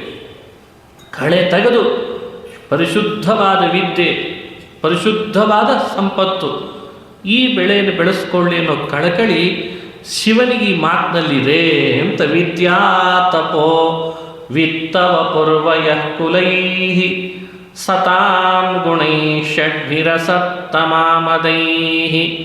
ಸ್ಮೃತೋ ಹತಾಯಾಮಭಿಮಾನ ದುರ್ದಶಾಃ ತ್ಯಕ್ತಾ ನ ಪಶ್ಯಂತಿ ಹಿ ಧಾಮ ಭೂಯಸಾ. ಯಾರು ಮನೋಭೂಮಿಕೆಯಲ್ಲಿ ಕಳೆ ತೆಗೆದೆ ಹಾಗೆ ಬೆಳೆ ಬೆಳಿತೇನೆ, ಹೊಟ್ಟು ತೆಗೆದೇ ಬೆಳೆ ಲೋಕಕ್ಕೆ ಕೊಡ್ತೇನೆ ಅಂತ ಮಾಡ್ತಾರೆ, ಅವರಿಂದ ಏನು ಅನಾಹುತ ಆಗ್ತದೆ ಅನ್ನಲಿಕ್ಕೆ ಒಂದು ಎಕ್ಸಾಂಪಲ್ ದಕ್ಷ ಅಂತ ಅರ್ಥ. ನೋಡಿ, ದಕ್ಷ ಮುಂದುವರೆದ ಕಥೆ, ಅದನ್ನು ಮುಂದುವರಿಸಿ ಹೇಳ್ತಾರೆ ರುದ್ರದೇವರು. ನೋಡೋಣ ಮುಂದೆ. ಇನ್ನೂ 2 ಪಾಯಿಂಟ್ ಅಲ್ಲಿ ಹಾಗೇ ಉಳಿದಿದೆ ಶಿವನ ಮಾತಿನಲ್ಲಿ. ಶಿವ ಹೇಳ್ದ ಸತಿಗೆ, ಹೀಗಿತ್ತು ನಿಮ್ಮ ತಂದೆಯ ಸ್ಥಿತಿಗತಿ, ಈಗ ಅದಕ್ಕೆ ನಾವಲ್ಲಿಗೆ ಹೋಗೋದು ಬೇಡ ಅಂತ ಹೇಳ್ತಿದ್ದೇನೆ ಅಂತಂದರು. ಶಿವ ಹೇಳಿದಾಗ ಸತಿ ಮತ್ತೆ ಹೇಳ್ತಾಳೆ, ಅಲ್ಲ, ನನ್ನ ತಂದೆಯನ್ನು ನೀವು ವಿದ್ಯಾಮದ, ವಿತ್ತದ ಮದ, ತಪಸ್ಸಿನ ಮದ ಬಂದಿದೆ ಅಂತ ಅಂತಿದ್ದೀರಿ, ದೂರ್ತಿದ್ದೀರಿ. ನಿಮಗೆ ಯಾಕೆ ಗೊತ್ತಾಯಿತು ನಮ್ಮಪ್ಪನಿಗೆ ಮದ ಬಂದಿದೆ ಅಂತ? ಒಳ್ಳೆಯ ಪ್ರಶ್ನೆ. ಇದಕ್ಕೆ ಉತ್ತರ ಕೊಡಲೇಬೇಕು ಶಿವ. ಇಲ್ಲಿ ಮೋಹ ಮಾಡೋ ಹಾಗಿಲ್ಲ. ಸುಮ್ಮನೆ ಯಾರ್ದೋ ವ್ಯಕ್ತಿಯನ್ನು ನೋಡಿ ಇವನಿಗೆ ಮದ ಬಂದಿದೆ ಅಂದರೆ, ಅಯ್ಯೋ ನನ್ನ ಪರಿಚಯ ನಿಮಗೆ, ಅದು ಮನಸ್ಸಿನಲ್ಲಿರೋದಲ್ವೇ ಮದ. ಮನುಷ್ಯರಿಗೆ ಮದ ಬಂದಿದೆ ಅನ್ನೋದನ್ನು ಶಿವ ಹ್ಯಾಕೆ ಕಂಡಿಡ್ದ? ದಕ್ಷನಿಗೆ ಮದ ಬಂದಿದೆ ಅಂತ ಕಂಡಿಡ್ದೆ ಹೇಗೆ ಅಂತ ಪ್ರಶ್ನೆ. ಶಿವ ಕಂಡಿಡಿಲಿಕ್ಕೆ ಏನಾದರೂ ಒಂದು ಕಾರಣ ಬೇಕಲ್ವೇ? ಮನುಷ್ಯನ ಆಕ್ಟಿವಿಟಿ, ಮನುಷ್ಯನ ಒಳಗೆ ಏನಿದೆ ಅನ್ನೋದನ್ನು ಪರಿಚಯಿಸ್ತದಂತೆ. ಇದನ್ನು ನಾವು ಇವತ್ತು ಒಳ್ಳೆಯವರು ಯಾರು, ಕೆಟ್ಟವರು ಯಾರು, ಮದವಂತನ್ಯಾರು, ಮದ ಇಲ್ಲದೇ ಇರೋನ್ಯಾರು, ಸಾತ್ವಿಕನ್ಯಾರು, ಸಾತ್ವಿಕನ್ಯಾರಲ್ಲ, ಇದನ್ನು ಪರಿಚಯಿಸಲಿಕ್ಕೆ ಉಪಯೋಗಿಸ್ಬೇಕಾದದ್ದು. ಈ ಯುಕ್ತಿ ಚೆನ್ನಾಗಿದೆ, ಈ ಅಭಿಪ್ರಾಯ ಚೆನ್ನಾಗಿದೆ. ಅವನ ಆ್ಯಕ್ಟಿವಿಟಿ ಆಗಿದೆ, ಆ ರೀತಿ ಅವನ ವರ್ತನೆ, ಫಿಸಿಕಲ್ಲಿ ಅವನ ಮಾತು, ಅವನ ದೇಹ, ಅವನ ವರ್ತನೆಯಿಂದ ಒಳಗೆ ಏನು ನಡೀತಾ ಇದೆ ಅಂತ ಹೇಳ್ಬೋದಂತೆ. ಇದನ್ನು ಶಿವ ಅವತ್ತು ಸತೀದೇವಿಗೆ ಹೇಳ್ದ. ಒಬ್ಬ ಕವಿ ಭಾಳ ಚೆನ್ನಾಗಿ ಹಾಸ್ಯ ಮಾಡಿ ಹೇಳ್ತಾನೆ. ಸಂಸ್ಕೃತದಲ್ಲಿ ಇಂಥವ್ರು ಬಹಳ. ಕಪಿರಪಿಚ ಕಾಪಿಶಾಯನ ಮದಮತ್ತಃ ಅಪಿಚ ಪಿಶಾಚಗ್ರಸ್ತಃ ಪೃಷ್ಠೆ ವೃಶ್ಚಿಕೇನ ಸಂದಷ್ಟಃ ಕಿಂಬ್ರೂಮೋ ವೈಕೃತಂ ತಸ್ಯೋ ಅಂತ. ಒಂದು ಕೋತಿ, ಅದಕ್ಕೆ ಯಾರೋ ಒಬ್ಬನೇ ಹೆಂಡ ಕೊಡಿಸಿದ್ನಂತೆ. ಅಲ್ಲದೇನೆ ಒಳಗೊಂದು ಭೂತ ಬೇರೆ ಸೇರ್ಕೊಳ್ತು, ಯಾವುದೋ ಪಿಶಾಚಿ. ಹೇಳಿ ಕೇಳಿ ಕೋತಿ ಪಿಶಾಚಿ ಒಳಗೆ ಸೇರ್ಕೊಳ್ತು. ಹೆಂಡ ಬೇರೆ ಕುಡಿಸಿದ, ಹಿಂದಿನಿಂದ ಚೇಳು ಬೇರೆ ಕಚ್ಚಿತಂತೆ. ಮುಗೀತಲ್ಲ ಕತೆ. ಕಿಂಬ್ರೂಮೋ ವೈಕೃತಂ ತಸ್ಯ. ಕಪಿರಪಿಚ ಕಾಪಿಶಾಯನ ಮದಮತ್ತ ಪೃಷ್ಠೆ ವೃಶ್ಚಿಕೇನ ಸಂದಷ್ಟ ಕಿಂಬ್ರೂಮೋ ವೈಕೃತಂ ತಸ್ಯ. ನೋಡಿ, ಅದರ ವರ್ತನೆ ಹೇಗಿರಬೇಡ. ಆವಾಗ ಪ್ರತ್ಯೇಕ ಇಲ್ಲೇನು ಹೇಳಬೇಕಾಗಿಲ್ಲ. ನಾವಿದಾಗಬಾರ್ದು ಅಂತ ಕಳಕಳಿ ಅಷ್ಟೇ ಭಾಗವತದ್ದು. ನಮ್ಮೊಳಗೆ 1, 2, 3 ಮದಗಳು ಸೇರಿಕೊಂಡ್ರೆ ನಮ್ಮದು ಕೂಡ ಕೋತಿಯಂತೆ ವರ್ತನೆ ಇರ್ತದೆ ಅಂತ. ಹಾಗಾಗಬಾರ್ದು ಅನ್ನೋ ಕಳಕಳಿ ಭಾಗವತಕ್ಕಿದೆ ನಮ್ಮ ಬಗ್ಗೆ. ನಾವೀ ಮದದಿಂದ ದೂರ ಆದರೆ ಮಾತ್ರ ಏಳಿಗೆಯನ್ನು ಪಡೀಲಿಕ್ಕೆ ಸಾಧ್ಯ. ದಕ್ಷನಿಗೆ ಅದು ಬರ್ತಿಲ್ಲ ಅಂದರೆ ಅವನ ವರ್ತನೆ ಆಗಿದೆ ಅನ್ನೋದು ಒಂದು ಉತ್ತರ. ಎರಡನೇ ಉತ್ತರ, ಶಿವ ಹೇಳ್ದ, ಎಲ್ಲರ ಮನಸ್ಸನ್ನು ನಿಯಂತ್ರಣ ಮಾಡೋನೇ ಶಿವ, ಪರಮಶಿವ, ಸಾಮಾನ್ಯ ಅಲ್ಲ ವ್ಯಕ್ತಿ.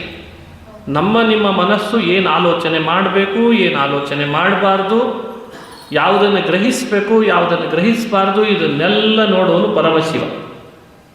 ಅವನಿಗೆ ಇಲ್ಲಿ ಕೂತ ನಿಮ್ಮೆಲ್ಲರ ಮನಸ್ಸು ಈಗೇನು ಆಲೋಚಿಸ್ತಿದೆ ಅಂತ ಗೊತ್ತಿದೆ. ನಮ್ಮ ಮನಸ್ಸಿನಲ್ಲಿ ಏನು ನಡೀತಿದೆ ಅನ್ನೋದು ಗೊತ್ತಿದೆ. CC ಕ್ಯಾಮ್ರಾ ಇದ್ದ ಹಾಗೆ. CC ಕ್ಯಾಮ್ರಾ ಎಲ್ಲರನ್ನು ಸೆರೆ ಹಿಡಿತದಲ್ವೇ? ಮನೆಯೊಳಗೆ ಬಂದವರು ಯಾರು, ಹೊರಗೆ ಹೋದವ್ರು ಯಾರು, ಏನು ಕೆಲಸ ಮಾಡಿದರು, ಮನುಷ್ಯ ಕಂಡಿಡಿದ CC ಕ್ಯಾಮ್ರಾನೇ ಹೀಗಿರಬೇಕಾದ್ರೆ ಇನ್ನು ದೈವಶಕ್ತಿ ಪರಶಿವ ಅವನಿಗೆ ನಿಮ್ಮೆಲ್ಲರ ಮನಸ್ಸಿನೊಳಗೆ ಏನು ನಡೀತದೆ ಅನ್ನೋದನ್ನು ಸೆರೆ ಹಿಡಲಿಕ್ಕೆ ಬರಲ್ವೇ? ಮನೋಭೂಮಿಕೆಯಲ್ಲಿ ಇಂಥ ಮದ ಬಂದಿದೆ ಅನ್ನೋದನ್ನು ಸ್ವತಃ ಶಿವ ನಾನೇ ಮನಸ್ಸನ್ನು ನಿಯಂತ್ರಿಸೋನಾದ್ದರಿಂದ ಹೇಳ್ತಿದ್ದೇನೆ ಅಂತಲ್ಲ. ಒಪ್ಪಿಕೊಳ್ಳೇಬೇಕಾಯಿತು ಸತೀದೇವಿ. ಇದೊಂದು ಪಾಯಿಂಟು. ಎರಡನೇ ಪಾಯಿಂಟು, ಅದೇ ಸತಿ ಮತ್ತೆ ಪ್ರಶ್ನಿಸ್ತಾಳೆ. ನೋಡಿ, ಮದ ಬಂದಿದೆ, ಬಂದಿಲ್ಲ, ನೀವೇ ಅದನ್ನು ನೋಡ್ತಿದ್ದೀರಿ, ಇದ್ರ ಬಗ್ಗೆ ಬೇಡ. ನೀವವತ್ತು ನಮ್ಮ ತಂದೆ ಯಾಗಕ್ಕೆ ಬಂದಾಗ ಒಂದು ನಮಸ್ಕಾರ ಮಾಡಿಬಿಟ್ಟಿದ್ರೆ ಇಷ್ಟು ಸಮಸ್ಯೆನೇ ಬರ್ತಿರಲಿಲ್ಲ ಅಂದ್ಲಂತ. ಈ ಪಾಯಿಂಟ್ ಭಾಳ ಮುಖ್ಯ. ಏನು ನಮಸ್ಕಾರ ಮಾಡೋದು ಕಷ್ಟನೇ ನಿಮಗೆ? ಹಿಂದೆಲ್ಲ ಎಷ್ಟು ಸಲ ಮಾಡಿರಲಿಲ್ಲ. ಮದುವೆ ಮಾಡಿಕೊಳ್ಳುವಾಗ ನಮ್ಮ ಅಪ್ಪನಿಗೆ ನೀವು ನಮಸ್ಕಾರ ಮಾಡಿದ್ದು ಹಳೇ ಬ್ಲ್ಯಾಕ್ ಆ್ಯಂಡ್ ವೈಟ್ ಫೋಟೋ ಇದೆ ಅಂದ್ಲಂತೆ. ಮೊಬೈಲ್ ಇಲ್ಲ ಅಂದ್ರೆ ಅವನಿಗೆ ನೆನಪಿಸಿದ್ಲು. ಇವಾಗೆಲ್ಲ ಮದುವೆ ಫೋಟೋಗಳು ಬ್ಲ್ಯಾಕ್ ಆ್ಯಂಡ್ ವೈಟ್ ಆಗಿದ್ದಾವೆ, ಒಂದು 50-60 ವರ್ಷದ ಹಳೆಯದು. ಮುಂದೆಲ್ಲ ಮದುವೆ ಆಗದೇ ಇದ್ದವ್ರದ್ದೆಲ್ಲ ಮದುವೆ ಆಗ್ಲಿಕ್ಕೆ ಶುರುವಾಗಿದೆ ಫೋಟೋದೊಳಗೆ. ಹೀಗೆಲ್ಲ ಮಾಡ್ತಿದ್ದಾರೆ. ಬುದ್ಧಿವಂತಿಕೆ ಅತಿ ಆಯ್ತು. ಈಗ AI ಅಂತ ಒಂದು ಬರಲಿಕ್ಕಿದೆ, ಆರ್ಟಿಫಿಷಿಯಲ್ ಇಂಟೆಲಿಜೆನ್ಸಿ. ಯಾರನ್ನೋ ಮದುವೆ ಮಾಡ್ಕೋತಾ ಇದ್ದಾರೆ, ವಾಸ್ತವಿಕ ಅಲ್ಲ, ಫೋಟೋದಲ್ಲಿ ಅಂತ ಅರ್ಥ. ಇದೆಲ್ಲ ಸಮಸ್ಯೆ ಶುರುವಾಗ್ತದೆ ಮುಂದೆ. ಅಂತೂ ಸತಿ ಹೇಳಿದ್ಲು, ನೀವು ನಮಸ್ಕಾರ ಮಾಡಿದ್ದೇನು ನಾನು ನೋಡಿಲ್ಲ ಅಂದ್ಕೊಂಡಿದ್ದೀರಾ? ಎಷ್ಟು ಸಲ ಮಾಡಿಲ್ಲ. ಈ ಯಾಗಕ್ಕೆ ಬಂದಾಗ ಮಾತ್ರ ನೀವು ನಮಸ್ಕರಿಸದೇ ಇದ್ದುದರಿಂದಲೇ ನಮ್ಮ ತಂದೆ ನಿಮ್ಮನ್ನು ಇವತ್ತು ಆಹ್ವಾನಿಸಲಿಲ್ಲ, ನನ್ನೂ ಕರೀಲಿಲ್ಲ. ಇದ್ರದ್ದೆಲ್ಲ ಹೊಣೆ ನೀವೇ ಹೊರಬೇಕು ಅನ್ಸುತ್ತೆ. ಮನೆಯೊಳಗಿಂಥ ಸಮಸ್ಯೆಗಳು ಎಷ್ಟು ಸಲ ಬಂದಿಲ್ಲ ಹೇಳ್ರಿ? ಗಂಡ ಹೆಂಡತಿಯ ಬಗ್ಗೆ, ಅವ್ರ ತವ್ರ ಮನೆ ಬಗ್ಗೆ ಇವಳು ಅಂತಿರ್ತಾರೆ, ಇವ್ರ ಅಪ್ಪ ಅಮ್ಮನ ಬಗ್ಗೆ ಅವಳು ಅಂತಿರ್ತಾಳೆ, ನಡೀತಾನೇ ಇರ್ತದೆ. ಇಂಥದ್ದು ಒಂದು ಘಟನೆಯನ್ನು ಸಮಾಜಕ್ಕೆ ವ್ಯಾಸರು ಸೆರೆ ಹಿಡಿದು ಕೊಡ್ತಾರಲ್ಲ, ಈ ಡೈರೆಕ್ಷನನ್ನು ನಾವು ಒಪ್ಕೊಳ್ಬೇಕಲ್ವಾ? ಇದು ಭಾಗವತ. ಇಲ್ಲೊಂದು ರಹಸ್ಯ ಇದೆ, ಅದಕ್ಕೆ ಇದನ್ನು ಹೇಳ್ತಾರೆ ಅಷ್ಟೇ. ಮನೆಗಳಲ್ಲಿ ನಡೆಯುವ ಗಂಡ ಹೆಂಡತಿಯ ಜಗಳವನ್ನು ಸೆರೆ ಹಿಡಿಲಿಕ್ಕೆ ಶುರು ಮಾಡಿದರೆ ಎಷ್ಟು ಎಪಿಸೋಡ್ ಆಗ್ಬೇಡ, ಆಮೇಲೆ ಧಾರಾವಾಹಿ.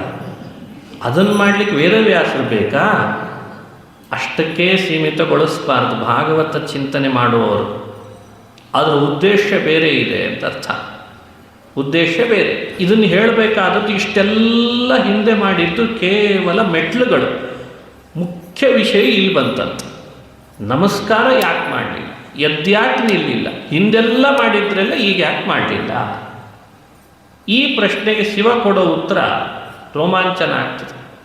ಸತಿ, ನಿಮ್ಮ ಅಪ್ಪ ಬಂದದ್ದನ್ನು ನಾನು ನೋಡಲೇ ಇಲ್ಲ ಅಂದ್ರಂತವ್ರು. ಬಂದದ್ದನ್ನು ನಾನು ನೋಡಲೇ ಇಲ್ಲ ಕಣ್ತೆಗೆದು. ಏನಂಥ ಕೆಲಸ ಮಾಡ್ತಿದ್ರಿ ಎಂದು ಸತೀದೇವಿ. ಅಷ್ಟು ಜನಜಂಗುಳಿ ಸೇರಿದೆ, ಯಾಗ ನಡೀತಿದೆ, ಮಂತ್ರ ಕೇಳ್ತಿದೆ, ವಾದ್ಯಗಳು ಮೊಳಗುತ್ತಿದ್ದಾವೆ, ನಮ್ಮಪ್ಪ ಬಂದದ್ದು ನೋಡಲಿಲ್ಲ ಅಂದ್ರೆ ನೀವೇನು ಮಾಡ್ತಿದ್ರಿ? ಅದಕ್ಕೆ ಪರಮಶಿವ ಉತ್ತರ ಕೊಡೋ ಮಾತು ಎಂಥ ಅದ್ಭುತ. ಜನಸಂದಣಿಯ ಮಧ್ಯದೊಳಗೂ ಶಿವ ತನ್ನನ್ನು ತಾನು ಹೀಗೆ ತೊಡಗಿಸ್ಕೊಂಡಿದ್ದ ಅನ್ನೋ ಉತ್ತರ ಇದೆಯಲ್ಲ, ನಮಗೆಲ್ಲ ದೊಡ್ಡ ಸಂದೇಶ ಕೊಡ್ತದೆ. ಅವನು ಹೇಳ್ತಾನೆ, ಪ್ರತ್ಯುದ್ಗಮ ಪ್ರಶ್ರಯಣಾಭಿವಾದನಂ ವಿಧೀಯತೆ ಸಾಧುಮಿಥಸ್ಸು ಮಧ್ಯಮೆ ಪ್ರಾಜ್ಞೈಃ ಪರಸ್ಮೈ ಪುರುಷಾಯ ಚೇತಸಾ ಗುಹಾಶಯಾಯೈವ ನ ದೇಹಮಾನಿನೇ. ಇದು ಭಾಗವತ, ಶಿವನ ಮಾತು. ಗುಹಾಶಯಾಯೈವ ನ ದೇಹಮಾನಿನೇ. ಅಂದಿನ ಸಮಯಕ್ಕೆ ಶಿವ ಧ್ಯಾನ ಮಾಡ್ತಾ ಮೈಮರ್ತಿದ್ದಂತೆ. ತನ್ನನ್ನೇ ಧ್ಯಾನ ಮಾಡ್ತಾ ಮೈಮರ್ತ ಮೇಲೆ ಹೊರಗಿಂದ ಬಂದವರನ್ನು ನೋಡ್ತಾನೆ. ಹಾಗಾಗಿ ಆತ ಎದ್ನಿಲ್ಲಿಲ್ಲ, ನಮಸ್ಕಾರ ಮಾಡಲಿಲ್ಲ. ಮೇಲಾಗಿ ಯಾರು ಬಂದಾಗ ಯಾರು ಎದ್ದಿಲ್ಲಬೇಕು, ಯಾರು ಎದುರುಗೊಳ್ಬೇಕು, ಗೌರವಿಸಬೇಕು, ನಮಸ್ಕಾರ ಮಾಡಬೇಕು, ಇದಕ್ಕೊಂದು ಸರಿಯಾದ ಪ್ರೋಟೋಕಾಲ್ ಅನ್ನೋದೊಂದು ಶಬ್ದ ಇವತ್ತು ಹೆಚ್ಚು ಬಳಕೆಯಲ್ಲಿದೆ. ಇದರ ಬಗ್ಗೆ ಒಂದು ಮಾಹಿತಿ ಕೊಡಬೇಕಲ್ಲ. ಪ್ರತ್ಯುದ್ಗಮ, ಪ್ರಶ್ರಯಣ, ಅಭಿವಾದನ, ಇದೆಲ್ಲ ಕಾಮನ್ ಸೆನ್ಸು. ಮನುಷ್ಯನಿಗೆ ಬೇಕಿದೆಲ್ಲ ಮಾಡಬೇಕಾದದ್ದೇ. ಎದ್ದು ನಿಲ್ಲಬೇಕು, ಗೌರವಿಸಬೇಕು, ಅವರು ಕುಳಿತ ಮೇಲೆ ನಾವು ಕೂಡಬೇಕು, ಅವರನ್ನು ಸ್ತುತಿಸಬೇಕು, ಅವರಿಗೆ ಅಭಿವಾದನ, ನಮಸ್ಕಾರ ಮಾಡಬೇಕು. ಇದು ಯಾರು ಬಂದಾಗ ಮಾಡಬೇಕು ಅಂತ ಹೇಳಬೇಕಾಗಿದೆ. ಇದರ ಬಗ್ಗೆ ಒಂದು ಸೈಂಟಿಫಿಕ್ ಅಲ್ಲೊಂದು ವಿಶೇಷ ಸನ್ನಿಧಾನ ಇದೆ, ಅದೊಂದು ವಿಷಯಕ್ಕೆ ಮಹತ್ವ ಇದೆ, ಅದನ್ನು ಹೇಳ್ತಾರೆ. ನಮಗಿಂತ ಹಿರಿಯರು ಬಂದಾಗ ನಾವು ಅವಶ್ಯ ಇದನ್ನು ಮಾಡಲೇಬೇಕಂತೆ. ನಮಗಿಂತ ಇದು ಕಿರಿಯರು ಬಂದಾಗ ಮಾಡಬೇಕು ಅಂತ ನಿಯಮ ಇಲ್ಲ. ಆದರೆ ನಮ್ಮ ಹಿರಿಯರು ಏನು ಮಾಡಿದ್ದಾರೆ ಅಂದರೆ, ಕಿರಿಯರು ಬಂದಾಗಲೂ ಇದನ್ನೇ ಮಾಡಿಬಿಟ್ಟಿದ್ದಾರೆ. ಎದ್ದು ನಿಂತಿದ್ದಾರೆ, ಗೌರವಿಸಿದ್ದಾರೆ, ಅವರನ್ನೂ ಹೊಗಳಿದ್ದಾರೆ, ಸ್ತೋತ್ರ ಮಾಡಿಬಿಟ್ಟು. ಯಾಕೆ ವ್ಯತ್ಯಾಸ ಮಾಡಿದ್ರು ಹಿರಿಯರು? ಯಾವ ಅರ್ಥದಲ್ಲಿ ಮಾಡಿದ್ರು ಅದನ್ನು ಶಿವ ಹೇಳ್ತಾನೆ. ನಮಗಿಂತ ಕಿರಿಯರು ಬಂದಾಗಲೂ ಇದನ್ನು ಯಾಕೆ ಹಿರಿಯರು ಮಾಡ್ತಾರೆ ಅಂದರೆ, ಬಂದ ವ್ಯಕ್ತಿಗೆ ಅವರು ಗೌರವ ಕೊಡಲ್ಲ, ವ್ಯಕ್ತಿ ಒಳಗೊಂದು ಶಕ್ತಿ ಇದೆ ಅಲ್ಲ, ಅದಕ್ಕೆ ಗೌರವ ಕೊಡ್ತಾರೆ ಅಂತ ಹೇಳ್ತಾರೆ. ಒಬ್ಬ ವ್ಯಕ್ತಿ ಅವನು ಸಾಧಾರಣ ವಯಸ್ಸಿನಿಂದ ಕಿರಿಯನಿರ್ತಾನೆ, ಆದರೆ ಅವನ ಹೃದಯ ಗುಹಾವಾಸಿಯಾದ ಭಗವಂತ ಮಾತ್ರ ಅವನು ಎಲ್ರಿಗಂತಲೂ ಹಿರಿಯನೇ ಅಲ್ಲವೇ? ಹಾಗಾಗಿ ಹಿರಿಯರೂ ಕೂಡ ಕಿರಿಯರನ್ನು ಗೌರವಿಸಿದ್ರೇನೋ ಅಂತ ನಮಗನ್ನಿಸ್ತದೆ. ಅವರ ದೃಷ್ಟಿ ಈ ವ್ಯಕ್ತಿಯ ಬಗ್ಗೆ ಇರಲ್ಲ, ಆ ವ್ಯಕ್ತಿಯ ಹೃದಯ ಗುಹಾವಾಸಿಯಾದ ಭಗವಂತನ ಬಗ್ಗೆ ಇರ್ತದಂತೆ. ಇದನ್ನು ನಾವು ಕಲಿಬೇಕು. ಇದನ್ನು ನಮಗೆ ಹಿರಿಯರು ಹೇಳಿಕೊಟ್ಟಿದ್ದಾರೆ. ಈ ಅರ್ಥದಲ್ಲಿ ಯಾವ ಕುಲವನ್ನು, ಜಾತಿಯನ್ನು, ಮತವನ್ನು, ಪಂಥವನ್ನು ಇವುಗಳನ್ನು ನೋಡಿ ಎಲ್ಲರನ್ನ ಗೌರವಿಸ್ತೇನೆ ಅಂತ ಹೋಗಬೇಡಪ್ಪ. ಅವರೊಳಗೂ ಒಬ್ಬ ದೇವರಿದ್ದಾನೆ ಅಂತ ಅವರಿಗೆ ಕೊಡಬೇಕಾದ ಗೌರವ ಕೊಡು ಅಂತ ದಾಸರೆಲ್ಲ ಹೇಳ್ತಾರೆ. ಅದಕ್ಕೆ ನಾವು ಇವತ್ತು ಇಂಟರ್ಪ್ರಿಟೇಟ್ ಮಾಡಬಾರ್ದು. ಯಾವತ್ತು ಎಲ್ಲರೊಳಗೆ ದೇವರಿದ್ದಾನೆ ಅಂತ ವಿಶ್ವಾಸ ಮಾಡ್ತಾ ಬಂದ ನಮಗೆ ಕೇವಲ ಈ ವ್ಯಕ್ತಿಯನ್ನು ನೋಡಿ ದೇವರನ್ನು ಕಾಣಲಿಲ್ಲ ಅಂತಾಗಿ ಅವನಲ್ಲಿ ದೋಷ ಕಂಡು ಕೂಡಲೇ ನಾವು ಅವನನ್ನು ಹೇಟ್ ಮಾಡಿದರೆ ನಾವು ಎಲ್ಲರಲ್ಲಿ ದೇವರಿದ್ದಾನೆ ಅಂತ ಕಂಡದ್ದು ಸರಿನಾ? ಆ ಶ್ರದ್ಧೆಯನ್ನು ಕೈ ಬಿಟ್ವಿ ಅಂತ ಆಗಲ್ವೇ? ಶಿವ ಅಂದೇ ಈ ಉಪದೇಶ ಮಾಡಿಬಿಟ್ಟ.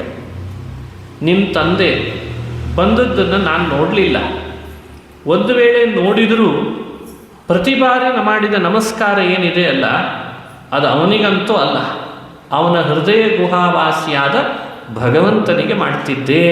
ಪರಮಶಿವ ತನಗೆ ಕನ್ನೆ ಕೊಟ್ಟ ಮಾವನಿಗೆ ನಮಸ್ಕಾರ ಮಾಡೋದು ಅಲ್ಲಂತೆ, ಮಾವ ನಿಮಿತ್ತ ಅವನ ಹೃದಯ ಗುಹಾವಾಸಿಯಾದ ಭಗವಂತನಿಗೆ ಗೌರವ ಕೊಡ್ತಿದ್ದ ಅಂತ ವಿವರಣೆ ಕೊಡ್ತಿದ್ದ.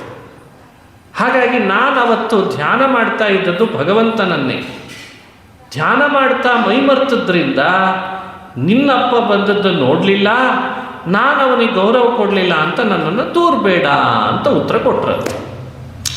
ಈ ಉತ್ತರ ಸತೀದೇವಿಗೆ ಕೂಡಲೇ ಸಮಾಧಾನ ಆಗಲಿಲ್ಲ. ಕೆಲವು ಉತ್ತರಗಳೆಲ್ಲ ಹಾಗೇ ಇರ್ತವೆ. ಈಗೆಲ್ಲ ಟ್ರಿಕ್ಕಿ ಕ್ವಶನ್ ಟ್ರಿಕ್ಕಿ ಆನ್ಸರ್ ಅಂತ ಇರ್ತಾರೆ, ಇವಾಗಿನ ಪದ್ಧತಿ ಹಾಗೆ. ಈ ಉತ್ತರವು ಕೂಡಲೇ ಅವಳಿಗೆ ಒಪ್ಪಿಗೆ ಆಗಲಿಲ್ಲ.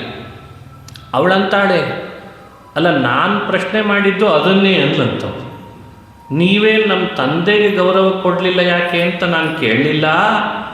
ನಮ್ಮಪ್ಪ ಬಂದಾಗ ನಮ್ಮಪ್ಪನೊಳಗೂ ದೇವರಿರ್ತಾನಲ್ಲ, ಅವನೇ ನೀವು ನಮಸ್ಕಾರ ಯಾಕೆ ಮಾಡಲಿಲ್ಲ ಅಂತ ಕೇಳಿದ್ದೆ ಅಂತ. ಟ್ರಿಕ್ಕಿ ಕ್ವಶನ್ ಇದೆ ತಾನೇ ಇದು. ಈ ದೇವರನ್ನು ಮಧ್ಯದಲ್ಲಿ ತಂದು ಈ ನಮಸ್ಕಾರದ ವಿಷಯದಲ್ಲೆಲ್ಲ ನೀವು ಗಂಟು ಹಾಕೋದಾದರೆ, ಅದೇ ದೇವರು ನಮ್ಮ ತಂದೆ ಒಳಗೂ ಇರ್ತಾನಲ್ಲ, ನೀವೆದ್ದು ಪ್ರತಿ ಸತಿ ಮಾಡೋ ಹಾಗೇನೆ ನನ್ನ ಅಪ್ಪನ ಒಳಗಿರೋ ದೇವರಿಗೆ ನಮಸ್ಕಾರ ಮಾಡಿದ್ರೂ ಈ ಸಮಸ್ಯೆ ಬರ್ತಿರಲಿಲ್ಲ ಅಲ್ಲಂತ. ಸರಿ ಇದೆ ಪ್ರಶ್ನೆ, ಉತ್ತರ ಏನು ಕೊಡಬೇಕು? ಅದಕ್ಕೂ ಶಿವ ಉತ್ತರ ಕೊಡ್ತಾನೆ. ಎಂಥ ಅದ್ಭುತವಾದ ಉತ್ತರ.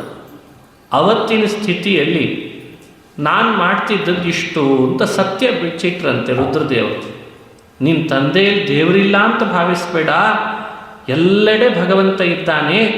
ಆದರೆ ನಾನು ಯಾಕೆ ಅವತ್ತು ಮಾಡಲಿಲ್ಲ ಅಂತ ಕೇಳ್ತಿದ್ದಿ? ನನ್ನ ಎದುರುಗಡೆ ಅವತ್ತು ಬ್ರಹ್ಮ ಕೂತಿದ್ದ ಅಂತಂದ್ರಂತ. ಸೃಷ್ಟಿಕರ್ತನಾದ ಚತುರ್ಮುಖ ಶಿವನ ಎದುರುಗಡೆ ಕೂತಿದ್ದಂತೆ.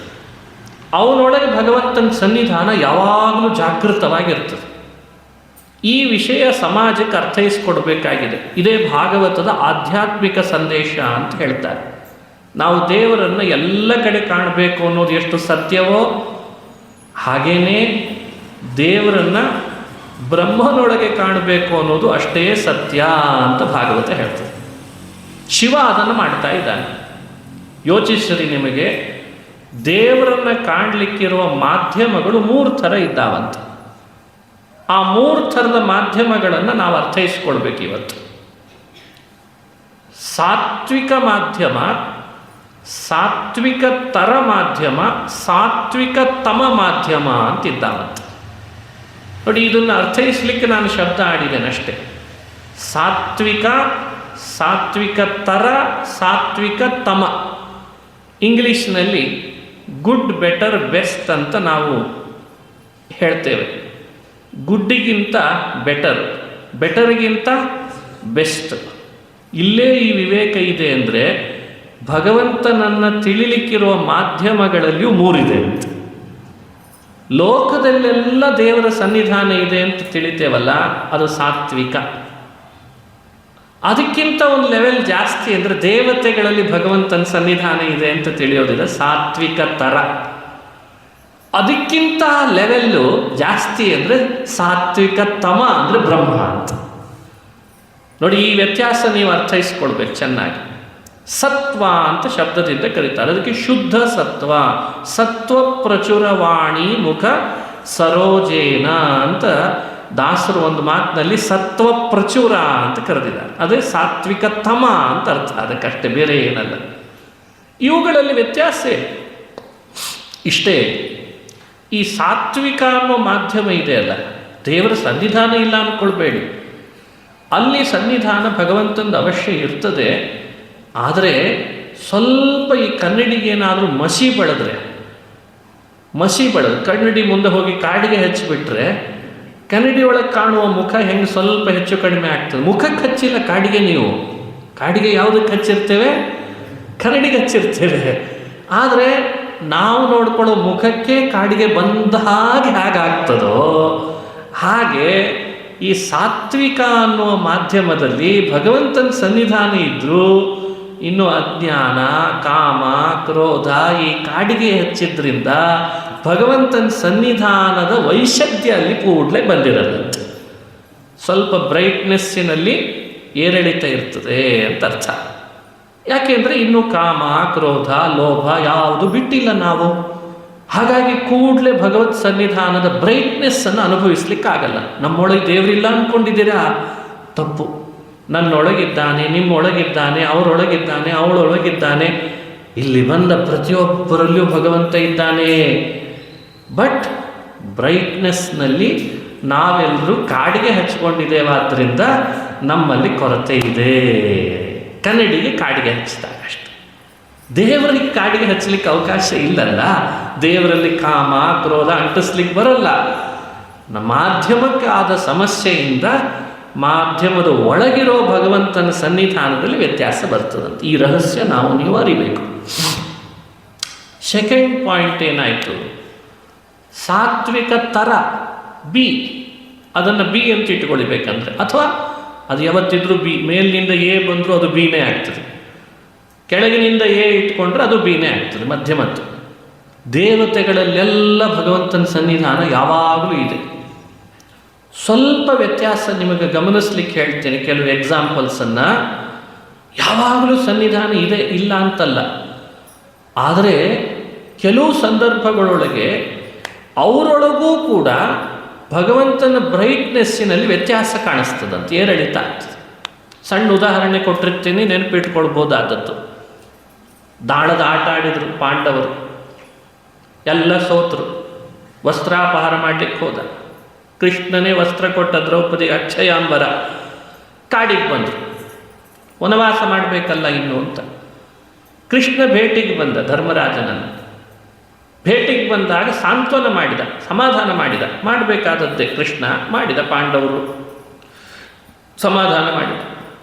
ಧರ್ಮರಾಜನ ಬಳಿಯಲ್ಲಿ ಏಕಾಂತದಲ್ಲಿ ಮಾತಾಡ್ತಾ ಇದ್ದಾರೆ. ಧರ್ಮರಾಜ ಹೇಳಿ ಕೇಳಿ, ಧರ್ಮರಾಜ ನರಕದಲ್ಲಿ ಎಲ್ಲರಿಗೆ ಶಿಕ್ಷೆ ಕೊಡುವಂಥವನೇ ಯಾರು? ನಿರ್ಣಾಯಕ ಯಮ.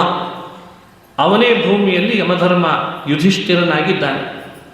ಸಮಾಧಾನ ಮಾಡ್ತಿದ್ದ ಕೃಷ್ಣ ಅವನಿಗೆ ಒಂದು ಮಾತು ಹೇಳಿತ್ತಂತೆ, ಯುಧಿಷ್ಠಿರ, ನಾನೇನಾದರೂ ಒಂದು ವೇಳೆ ಇದ್ದಿದ್ರೆ ನಿಮಗೆ ವನವಾಸ ಮಾಡಿಸ್ಲಿಕ್ಕೆ ಬಿಡ್ತಿರ್ಲಿಲ್ಲ ಅಂತಂದಂತೆ. ನೋಡಿ, ಈ ಮಾತಿನ ಮರ್ಮ ಏನು ಯೋಚಿಸಿದರೆ ಆಶ್ಚರ್ಯ. ಕೃಷ್ಣ ಇರಲಿಲ್ವಾ ದಾಳದ ಆಟ ಆಡುವಾಗ? ಇದನ್ನ ಸೋತ್ರೆ ಯಾಕೆ? ಇರಲಿಲ್ವಾ? ಹಾಗಾದ್ರೆ ಅಕ್ಷಯ ಅಂಬರ ಕೊಟ್ಟವ್ರು ಯಾರು? ಅಕ್ಷಯ ಅಂಬರ ದ್ರೌಪದಿಗೆ ಕೊಟ್ಟವ್ರು ಯಾರು? ದ್ರೌಪದಿಯ ವಸ್ತ್ರಭಂಗ ಆಗದೆ ಇರೋ ಹಾಗೆ ನೋಡ್ಕೊಂಡವ್ರು ಯಾರು? ಸೋತದ್ದು ನಿಜ, ಎಲ್ಲ ಪಣ ಇಟ್ಟದ್ದು ನಿಜ, ಅಕ್ಷಯ ಅಂಬರ ಕೊಟ್ಟದ್ದು ನಿಜವೇ, ಕೃಷ್ಣನೇ ಕೊಟ್ಟಿದ್ದಾನೆ. ಹಾಗಾದ್ರೆ ಇಲ್ಲಿ ಬಂದು ಹೇಳ್ತಾನೆ, ನಾನಿದ್ದಿದ್ರೆ ಹೀಗಾಗ್ಲಿಕ್ಕೆ ಬಿಡ್ತಿರ್ಲಿಲ್ಲ ಅಂತಂತ. ವಿವರಣೆ ಮಾಡ್ಕೊಳ್ಬೇಕಾ ನಾವು ನೀವು ಈ ಮಾತನ್ನ? ಭಗವಂತ ಇಲ್ಲದ ಸ್ಥಳವಿದೆಯೇ? ದಾಳವಿದೆಯೇ? ವಸ್ತ್ರವಿದೆಯೇ? ದ್ರೌಪದಿ ಇದ್ದಾಳೆಯೇ? ಯಮಧರ್ಮ ಇದ್ದಾನೆ? ದೇವರ ಸನ್ನಿಧಾನ ಎಲ್ಲಿಲ್ಲ? ಎಲ್ಲಿಲ್ಲ. ಎಲ್ಲೆಡೆ ಇದ್ದ ಕೃಷ್ಣನ ಬಾಯಲ್ಲಿ ನಾನಿದ್ದಿದ್ರೆ ಹೀಗಾಗ್ತಿರ್ಲಿಲ್ಲ ಅನ್ನೋ ಮಾತು ಬಂತಲ್ಲ, ಅದರ ಮರ್ಮ ಏನು ನೋಡಿ. ಇದನ್ನು ಟ್ರೂ ಟ್ರಾನ್ಸ್ಲೇಟ್ ಮಾಡಲಿಲ್ಲ ಅದಕ್ಕೆ ಹಿರಿಯರು, ಅದರ ಒಳಗಿರುವ ಭಾವ ಹೇಳಿದರು. ಧರ್ಮರಾಜ, ನಿನ್ನ ಮನಸ್ಸಿನೊಳಗೆ ನಾನಿದ್ದೇನೆ ಅನ್ನೋ ನೆನಪು ನಿನಗಿದ್ದಿದ್ರೆ ಹೀಗಾಗ್ತಿರ್ಲಿಲ್ಲ ಅಂತ ಅರ್ಥ ಆಯ್ತು. ಇಷ್ಟು ಇಂಟರ್ಪ್ರಿಟೇಟ್ ಮಾಡಲೇಬೇಕಾಯ್ತು. ಟ್ರೂ ಟ್ರಾನ್ಸ್ಲೇಟ್ ಮಾಡಿದರೆ ಅದರದ್ದು ರಸ ಆಭಾಸ ಆಗ್ತದೆ. ನಾನೊಬ್ಬ ಇದ್ದೇನೆ ಅಂತ ನಿನ್ನ ಮನಸ್ಸಿನೊಳಗೆ ನೆನಪು ಬರಲಿಲ್ಲಲ್ವೋ? ಅದೇ ಹಿಂದೆ ರಾಜಸೂಯ ಯಾಗ ಮಾಡಿದ್ದಾನೆ, ಕೃಷ್ಣನಿಗೇನೆ ಅಗ್ರ ಪೂಜೆ ಕೊಟ್ಟಿದ್ದಾನೆ, ಪಾದ ತೊಳೆದಿದ್ದಾನೆ, ಶಿಶುಪಾಲ ಗಲಾಟೆ ಮಾಡಿದರೆ ಯುದ್ಧ ಮಾಡಿ ಕೊಂದಿದ್ದಾನೆ. ಕೃಷ್ಣನೇ ಪರದೈವ, ಕೃಷ್ಣನೇ ಎಲ್ಲರನ್ನ ನೋಡ್ಕೊಳ್ಳುವವ ಅಂತ ಸಿದ್ಧ ಆಗಿದೆ. ದಾಳದ ಆಟ ಆಡುವಾಗ ಮಾತ್ರ ಧರ್ಮರಾಜನ ಮನಸ್ಸಿನೊಳಗೆ, ಯಮಧರ್ಮರಾಜನ ಮನಸ್ಸಿನೊಳಗೆ ಕೃಷ್ಣ ಮರ್ತು ಹೋಗಿದ್ದಾನೆ. ಈ ಇನ್ಸಿಡೆನ್ಸನ್ನು ಮಹಾಭಾರತ ನಮಗೆ ಹೇಳಿ ಏನು ಕೊಡ್ತದೆ? ಇಲ್ಲಿಗೆ ಅದನ್ನು ಅಪ್ಲೈ ಮಾಡಿಕೊಳ್ಬೇಕು. ದೇವತೆಗಳಾದರೂ ಕೆಲವೊಮ್ಮೆ, ಯಾವಾಗಲೂ ಅಲ್ಲ, ನಮ್ಮಂಥವರಿಗೆ ಕೆಲವೊಮ್ಮೆ ದೇವರ ಸ್ಮರಣೆ, ಯಾವಾಗಲೂ ಮರುವು. ದೇವತೆಗಳಿಗೆ ಕೆಲವೊಮ್ಮೆ ಅವರಿಗೆ ಮರುವು, ಯಾವಾಗಲೂ ದೇವರ ಸ್ಮರಣೆ. ಇದೇ ವ್ಯತ್ಯಾಸ. ಅದಕ್ಕೆ ಸಾತ್ವಿಕ ಥರ ನೋಡಿ. ಈ ವ್ಯವಸ್ಥೆಯನ್ನು ನೀವು ಅರ್ಥಕೊಂಡು ದೇವರ ಲೋಕವನ್ನು ಚಿಂತನೆ ಮಾಡಬೇಕು ಅಂತ ಅರ್ಥ. ಅದಕ್ಕೂ ಕಾರಣ ಇದೆ. ಕೆಲವರು ಅದಕ್ಕೂ ಕಾರಣ ಇದೆ ಅಂತಂದ್ರೆ ಏನು ಕಾರಣ ಅಂತ ಕೇಳಿದ್ರು. ಎದುರುಗಡೆಗಿದ್ದ ದುರ್ಯೋಧನ ಇದ್ದಲ್ಲ, ಅವನಿಗೆ ಆ ಥರದ್ದೊಂದು ಶಕ್ತಿ ಇತ್ತಂತೆ. ಅದಕ್ಕೆ ಇವತ್ತು ಬೇರೆ ಬೇರೆ ಹೆಸರಿನಿಂದ ಕರೀತಾರೆ. ಅದಕ್ಕೆ ಬ್ಲ್ಯಾಕ್ ಮ್ಯಾಜಿಕ್ ಅಂತ ಇವತ್ತು ತುಂಬ ಪ್ರಸಿದ್ಧಿ ಪಡೆದಿದೆ. ಅಂದರೆ ಜಗತ್ತಿನ ಒಂದು ಹಂತದ ಸಮಾಜವನ್ನು ನಾನಾ ಸಮಸ್ಯೆಗಳಿಗೆ ಅದು ಒಳಗಾದಾಗ ಸಹಜ ಮಾರ್ಗ ತೋರಿಸ್ಲಿಕ್ಕೆ ಬರದೇನೆ ತನ್ನ ಸ್ವಾರ್ಥಕ್ಕೆ ವ್ಯಕ್ತಿಗಳನ್ನು ಆಕರ್ಷಣೆ ಮಾಡುವ ವಿದ್ಯೆಗಳು, ಅದಕ್ಕೆ ಬ್ಲ್ಯಾಕ್ ಮ್ಯಾಜಿಕ್ ಅಂತ ಹೆಸರು. ಇದು ಇವತ್ತಿಂದಲ್ಲ, ಇದು ಬಹಳ ಹಿಂದಿನಿಂದ ಬಂದಿದೆ. ಇವತ್ತು ನಮ್ಮ ಆಸ್ತಿಕ ಸಮಾಜ ಅದಕ್ಕೆ ವಶ ಆಗ್ತಿದೆ ಅನ್ನೋದೇ ವಿಪರ್ಯಾಸ. ಭಾಗವತ, ರಾಮಾಯಣ, ಮಹಾಭಾರತ, ಎಂಥೆಂಥ ವಿದ್ಯೆಗಳಿವೆ, ಎಂಥೆಂಥ ವಿದ್ಯೆ. ಆದರೆ ಅದರದ್ದು ಸ್ವಲ್ಪ ತಡವಾಗಿ ಫಲ ಕೊಡ್ಬೋದೇನೋ, ಕೊಟ್ಟರೆ ಎಂದಿದ್ರೂ ಶಾಶ್ವತ ಫಲ ಕೊಡ್ತದೆ. ಆದರೆ ಮನುಷ್ಯನಿಗೆ ಆತುರ ಜಾಸ್ತಿ, ನಾಳೆನೇ ಆಗಿಬಿಡ್ಬೇಕೆಲ್ಲ ಅಂತ. ಅದಕ್ಕಿಂತ ಬ್ಲ್ಯಾಕ್ ಮ್ಯಾಜಿಕ್ಗೆ ಮೊರೆ ಹೋಗ್ತಾನೆ, ಇದ್ದದ್ದೂ ಕಳ್ಕೊಳ್ಳಿಕ್ಕೆ ಹೋಗ್ತಿದ್ದಾನೆ ಇವತ್ತು. ಇದರ ಹಿಂದೆ ದುರ್ಯೋಧನ ಪಾತ್ರ ಬಹಳ. ಅವನೇನು ಮಾಡ್ತಿದ್ದ? ಕೃಷ್ಣ ಯಾವಾಗ ದ್ವಾರಕೆಗೆ ಹೋಗ್ತಾನೋ ಅಂತ ಗಮನಿಸ್ತಾ ಇದ್ದ. ಹೋದ ಕೂಡಲೇ ಬ್ಲ್ಯಾಕ್ ಮ್ಯಾಜಿಕ್ ಮಾಡಿದ್ದಂತೆ. ಆ ಬ್ಲ್ಯಾಕ್ ಮ್ಯಾಜಿಕ್ಕಿಗೆ ಮೂಲ ಸೂತ್ರಧಾರಿ ಯಾರು ಅಂದರೆ ಶಕುನಿಯನ್ನು ಇಟ್ಕೊಂಡ, ದಾಳವನ್ನು ಸಿದ್ಧಪಡಿಸ್ಕೊಂಡಿದ್ದ. ಕರೆದ್ರೆ ಬರಲೇಬೇಕು ಅಂಥ ಮಾತುಗಳನ್ನೇ ಆಡಿಬಿಟ್ಟ. ಅಂದರೆ ಎಷ್ಟು ಬ್ಲ್ಯಾಕ್ ಮ್ಯಾಜಿಕ್ ಮಾಡಿರಬೇಡ, ಯೋಚಿಸ್ರಿ ನೀವೆಲ್ಲ. ಇವತ್ತು ಸಹಜ ಸಾತ್ವಿಕ ಸಮಾಜವೂ ಕೂಡ ವಿಪರೀತ ದಾರಿಗೆ ಹೋಗಲಿಕ್ಕೆ ಇಂಥ ದಾರಿಗಳೇ ಕಾರಣ ಆಗಿಬಿಟ್ಟಿದ್ದಾವೆ. ಇದಕ್ಕೆ ಧರ್ಮರಾಜನು ಒಳಗಾಗದ. ಇದಕ್ಕೆ ಈ ಹಿರಿಯರೆಲ್ಲ ಏನೋ ಕಲ್ಯಾವೇಶ ಅಂತ ಇದನ್ನೆಲ್ಲ ಹೆಸರಿನಿಂದ ಹಿರಿಯರೆಲ್ಲ ಕರೆದ್ರಷ್ಟೇ. ಅದಕ್ಕೆ ಕಲಿ ಸೇರ್ಕೊಂಡಿದ್ದ ಅಂತ ಅದರದ್ದೆಲ್ಲ ಇಂಟರ್ಪ್ರಿಟೇಟ್ ಮಾಡಿದ್ರು. ಶಬ್ದ ಬೇರೆ ಆಯ್ತು ಅಷ್ಟೇ, ವಾಸ್ತವಿಕ ಅರ್ಥ ಇದೆ. ಕಲಿ ಅಂದ್ರೇನು? ಬ್ಲ್ಯಾಕ್ ಅಂತ ಅರ್ಥ. It's A black magic. ಅಂದರೆ ವ್ಯಕ್ತಿ ಎಷ್ಟು ಒಳ್ಳೆಯವನಾದರೂ ಅಂಥವನನ್ನು ತನ್ನೆಡೆಗೆ ಸೆಳೆಯುವ ಶಕ್ತಿ ಕಲಿಗಿದೆ ಅಂತ ಅರ್ಥ. ಅದಕ್ಕೆ ಕಲಿ ಬ್ಲ್ಯಾಕ್ ಮ್ಯಾಜಿಕ್ ಮಾಡಿತ್ತು. ಇದಕ್ಕೆ ಸಾತ್ವಿಕ ತರರಾದವರು ಭಗವಂತನ ಸನ್ನಿಧಾನ ಅಂದರೆ ಯಾವಾಗಲೂ ದೇವರನ್ನು ಸ್ಮರಣೆ ಮಾಡೋರಿಗೂ ಕೂಡ ಕೆಲವು ಸಂದರ್ಭದೊಳಗೆ ಅವರಿಗೆ ಮರುವಾಗಿಬಿಡ್ತದೆ. ಅದಕ್ಕೆ ದೇವರ ಸನ್ನಿಧಾನದ ವೈಶದ್ಯ ಚಿಂತನೆ ಮಾಡಿದ್ರು ಅಲ್ಲಿಯೂ ಕೂಡ. ನೆಕ್ಸ್ಟ್ ಲೆವೆಲ್ಲಿಗೆ ಹೋಗೋಣ. ಭಾಗವತದ ನೆಕ್ಸ್ಟ್ ಲೆವೆಲ್ ಅದನ್ನು ಈ ಶ್ಲೋಕದಲ್ಲಿ ಹೇಳಿದ್ದಾರೆ ರುದ್ರದೇವರು. ಸತ್ವಂ ವಿಶುದ್ಧಂ ವಸುದೇವ ಶಬ್ದಿತಂ ಯದೀಯತೆ ತತ್ರ ಪುಮಾನಪಾವೃತಃ ಸತ್ವಂಚ ತಸ್ಮಿನ್ ಅಥವಾ ಯಸ್ಮಿನ್ ಭಗವಾನ್ ವಾಸುದೇವೋ ಹ್ಯಧೋಕ್ಷಜೋ ಮೇ ಮನಸಾ ವಿಧೀಯತೆ. ಸತ್ವಂ ವಿಶುದ್ಧಂ, ವಿಶುದ್ಧ ಸತ್ವ. ಬ್ರಹ್ಮದೇವರು, ಪ್ರಾಣ, ಇವರೆಲ್ಲ ಎಂಥ ಕ್ಯಾಟಗರಿಗೆ ಬರ್ತಾರೆ ಅಂದರೆ ಸಾತ್ವಿಕ ತಮ, ಅಂದರೆ ಗುಡ್, ಬೆಟರ್, ಬೆಸ್ಟ್ ಲೆವೆಲ್. ಯಾಕೆ ಇವ್ರನ್ನ ಬೆಸ್ಟ್ ಲೆವೆಲ್ ಅಂತಾರೆ ಅಂದರೆ ಇವರಿಗೆ ಬ್ಲ್ಯಾಕ್ ಮ್ಯಾಜಿಕ್ ಯಾವುದೂ ಕೂಡ ನಡೆಯಲ್ಲ ಅಂತೆ. ಅದು ಯಾರು ಬೇಕಾದರೂ ಇರಲಿ, ಎಂಥವ್ರು ಬೇಕಾದರೂ ಬರಲಿ, ಇವರನ್ನು ನೀವು ದಾರಿಯಿಂದ ತಪ್ಪಿಸ್ಲಿಕ್ಕೆ ಸಾಧ್ಯನೇ ಇಲ್ಲ. ಅದಕ್ಕೆ ಈ ಸತ್ವ ಪ್ರಚುರವಾದ ವ್ಯವಸ್ಥೆ, ಅವರಲ್ಲಿ ಸದಾ ಭಗವಂತನ ಸನ್ನಿಧಾನ ಮಾಧ್ಯಮದೊಳಗೆ. ಅದಕ್ಕೆ ಬಹಳ ಕಡೆ ದೇವಸ್ಥಾನದಲ್ಲಿ ಆಂಜನೇಯನ ದೇವಸ್ಥಾನಕ್ಕೆ ಹೋಗ್ತೇವಲ್ಲ, ಊರೂರುಗಳಲ್ಲಿ ಹಳ್ಳಿಗಳಲ್ಲಿ ಹೋಗ್ತೇವಲ್ಲ ನಾವು ನೀವು, ಆಂಜನೇಯ ಅಂದರೆ ಅವನನ್ನು ಯಾವ ಬ್ಲ್ಯಾಕ್ ಮ್ಯಾಜಿಕ್ ಮಾಡಲಿಕ್ಕೂ ಸಾಧ್ಯ ಇಲ್ಲ. ಆ ಥರದ ಪರ್ಸ್ನಾಲಿಟಿ ಅದು, ಏನು ಮಾಡಲಿಕ್ಕೆ ಬರಲ್ಲ ನೀವು. ಅದಕ್ಕೆ ಅವನಲ್ಲಿ ದೇವರ ಸನ್ನಿಧಾನ ಜಾಸ್ತಿ ಅಂತ ಅರ್ಥ. ಆ ಅಭಿಪ್ರಾಯವನ್ನು ಬ್ರಹ್ಮದೇವರಲ್ಲಿ ಹೇಳ್ತಾರೆ. ಇದು ಪರಿಶುದ್ಧವಾದ ಬ್ರಹ್ಮನ ಮಾಧ್ಯಮ. ಅಲ್ಲಿ ನಾನು ದೇವರನ್ನು ಆರಾಧಿಸಬೇಕು ಅಂತ ಅಪೇಕ್ಷಿಸಿ ನನ್ನ ಎದುರುಗಡೆ ಕೂತ ಬ್ರಹ್ಮನ ಒಳಗೆ ದೇವರ ಧ್ಯಾನ ಮಾಡ್ತಾ ಮಾಡ್ತಾ ಮೈಮರ್ತಿದ್ದೆ. ನಿಮ್ಮಪ್ಪ ಬಂದದ್ದನ್ನು ನಾನು ನೋಡಲಿಲ್ಲ, ಸತಿ ಈಗ ಹೇಳು ನಂದೇನು ತಪ್ಪಿದೆ ಅಂತಂದ್ರಂತ. ಇದಕ್ಕೆ ಮತ್ತು ಉತ್ತರ ಹೇಳಲಿಕ್ಕೆ ಆಗಲಿಲ್ಲ ಸತಿಗೆ, ಚರ್ಚೆ ಮಾಡಲಿಕ್ಕೆ ಬರಲಿಲ್ಲ. ಎಂಥ ಉತ್ತರ ಕೊಟ್ಟರು. ಪ್ರತಿಯೊಬ್ಬ ಸಜ್ಜನ ಯಾರಲ್ಲಿ ಭಗವಂತನನ್ನು ಆರಾಧಿಸಬೇಕು, ಯಾವ ಮಾಧ್ಯಮದಲ್ಲಿ ಭಗವಂತನ ಸನ್ನಿಧಾನದ ಬ್ರೈಟ್ನೆಸ್ ಹೆಚ್ಚಿರ್ತದೆ, ಈ ತತ್ವವನ್ನು ತಿಳಿಸ್ಲಿಕ್ಕೆ ಶ್ರೀಮದ್ ಭಾಗವತ ಬಂದಿದೆ ಅಂತ ಅರ್ಥ. ಇಷ್ಟು ಹೇಳಿದ ಮೇಲೆ ಸತಿ ಅಂತಾಳೆ, ಈ ವಿಷಯದ ಬಗ್ಗೆ ಚರ್ಚೆ ಬೇಡ, ನನಗಂತೂ ನಮ್ಮ ತವ್ರ ಮನೆಗೆ ಹೋಗಲೇಬೇಕನ್ಸಿದ್ರೆ ಹೋಗ್ತೀನಿ ಅಂದ್ಲಂತ. ಮತ್ತೆ ನೋಡಿ, ಇಷ್ಟು ವಿಷಯ ಹೇಳಿದರೂ ಅವಳು ಬಂದದ್ದು ದಾರಿ ಅದಕ್ಕೆ ಅಂತ ಭಾಗವತ ಕಥೆ ಮುಂದುವರಿಸ್ತದೆ.